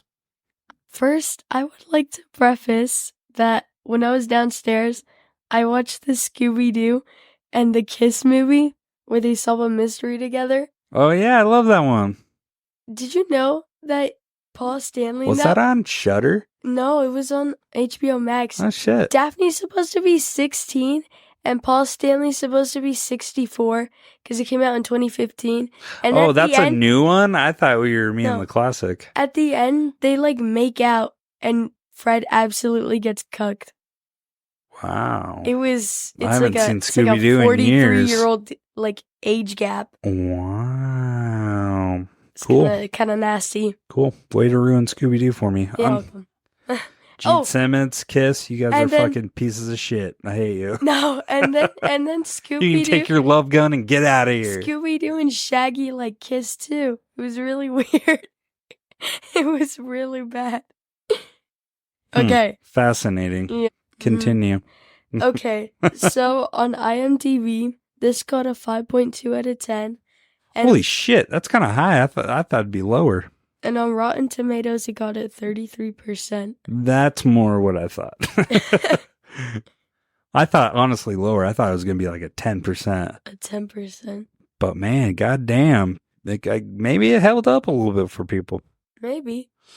All right. What kind of reviews did you get? You find any good ones? Yeah. So, someone said Friday the 13th, Part 7, Stranger Things, and then they gave it 3.5 stars. And then someone said, AKA Friday the 13th, Part 7, Carrie versus Jason, 2.5 stars in the heart. Okay, people like it. 2.5 stars. No, I think they're saying it it resembles other things. All right. Watching Friday the 13th on the Friday the 13th, 3 stars. Oh my God. A Friday the 13th with a story, 2.5 stars. Oh my God. A great Friday the 13th movie, 3.5 stars in the heart. Dang. And then someone else said, everything that a Friday the 13th film should be, 4 stars and a heart. Ooh, okay. Someone said, this is peak Friday the 13th greatness. I don't care. 4 stars and a heart. Hey, so that's kind of what I was kind of expecting to hear. See some of these guys. This is a solid enough Friday the 13th movie. 4 stars and a heart. And then someone said, my favorite Friday. 5 out of 5 stars. Holy shit, dude. Okay, man. I wonder what kind of crack that guy's smoking. Oh, I'm sorry. Okay, Richard. I mean, you got to be whacked out of your mind to think this is the best one. Oh, fuck. What do you think is the best one? For me, I like number 2. 2? Number 2, and then I like 3 and 4. 2, 3, and 4. 1 is, it holds its own. It's kind of its own character just because it's Pamela Voorhees is the killer. But when Jason's introduced, 2, 3, and 4 are my favorites. What are yours? I've only watched the first one, and I was barely paying attention. Oh, you call yourself a horror fan. No. They're not that, like... For what they are. See, that's what, man. I don't know. I feel like there's more unique ones out there. Yeah. Well, I mean, you got to remember they were unique for the time.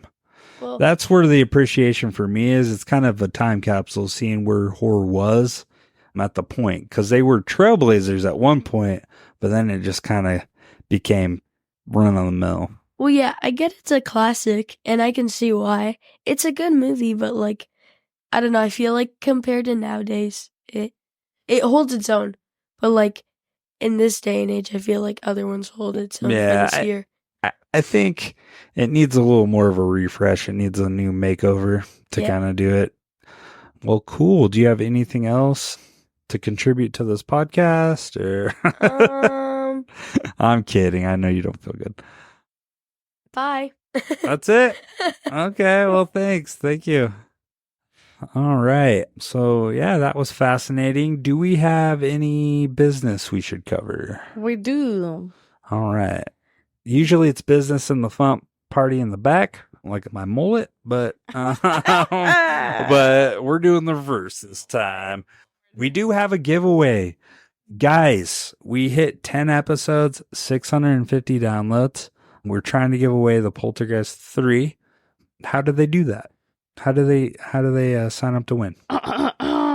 So for our listeners, for all the love and support, we found Poltergeist 3 Blu-ray version is what you got. Yep. So we'll keep it open until the end of the month. You can find one of our social medias. And guys, all you have to do is in the post, just comment your favorite part of one of our episodes. Or your favorite movie that we've covered so far.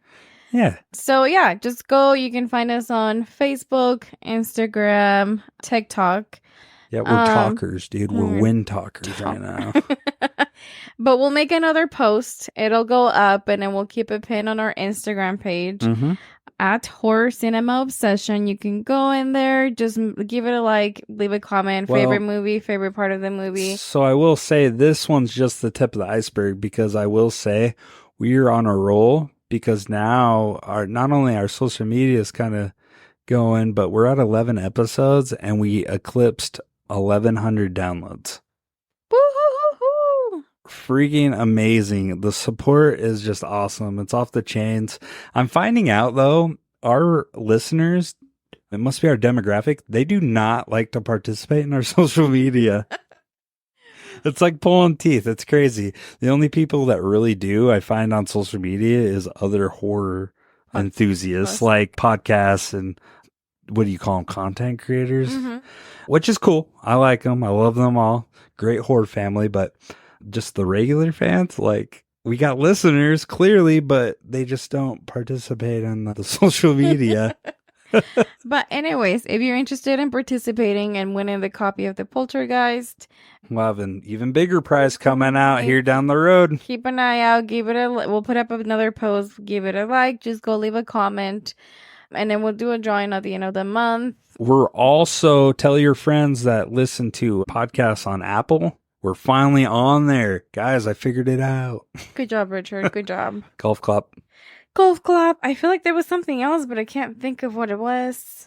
Okay, well, with that, I mean, Oh, the poll that we did on Instagram. Uh-huh. Everybody voted. Next week we'll be covering. It Follows, the ST Demon. Dun, dun, dun. So yeah, well, with that catchphrase, Hasta- hasta luego.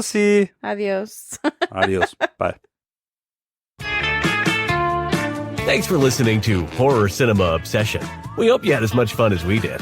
If so, help spread the word by leaving a rating and review wherever you listen to podcasts. And join us next time for another episode of Horror Cinema Obsession.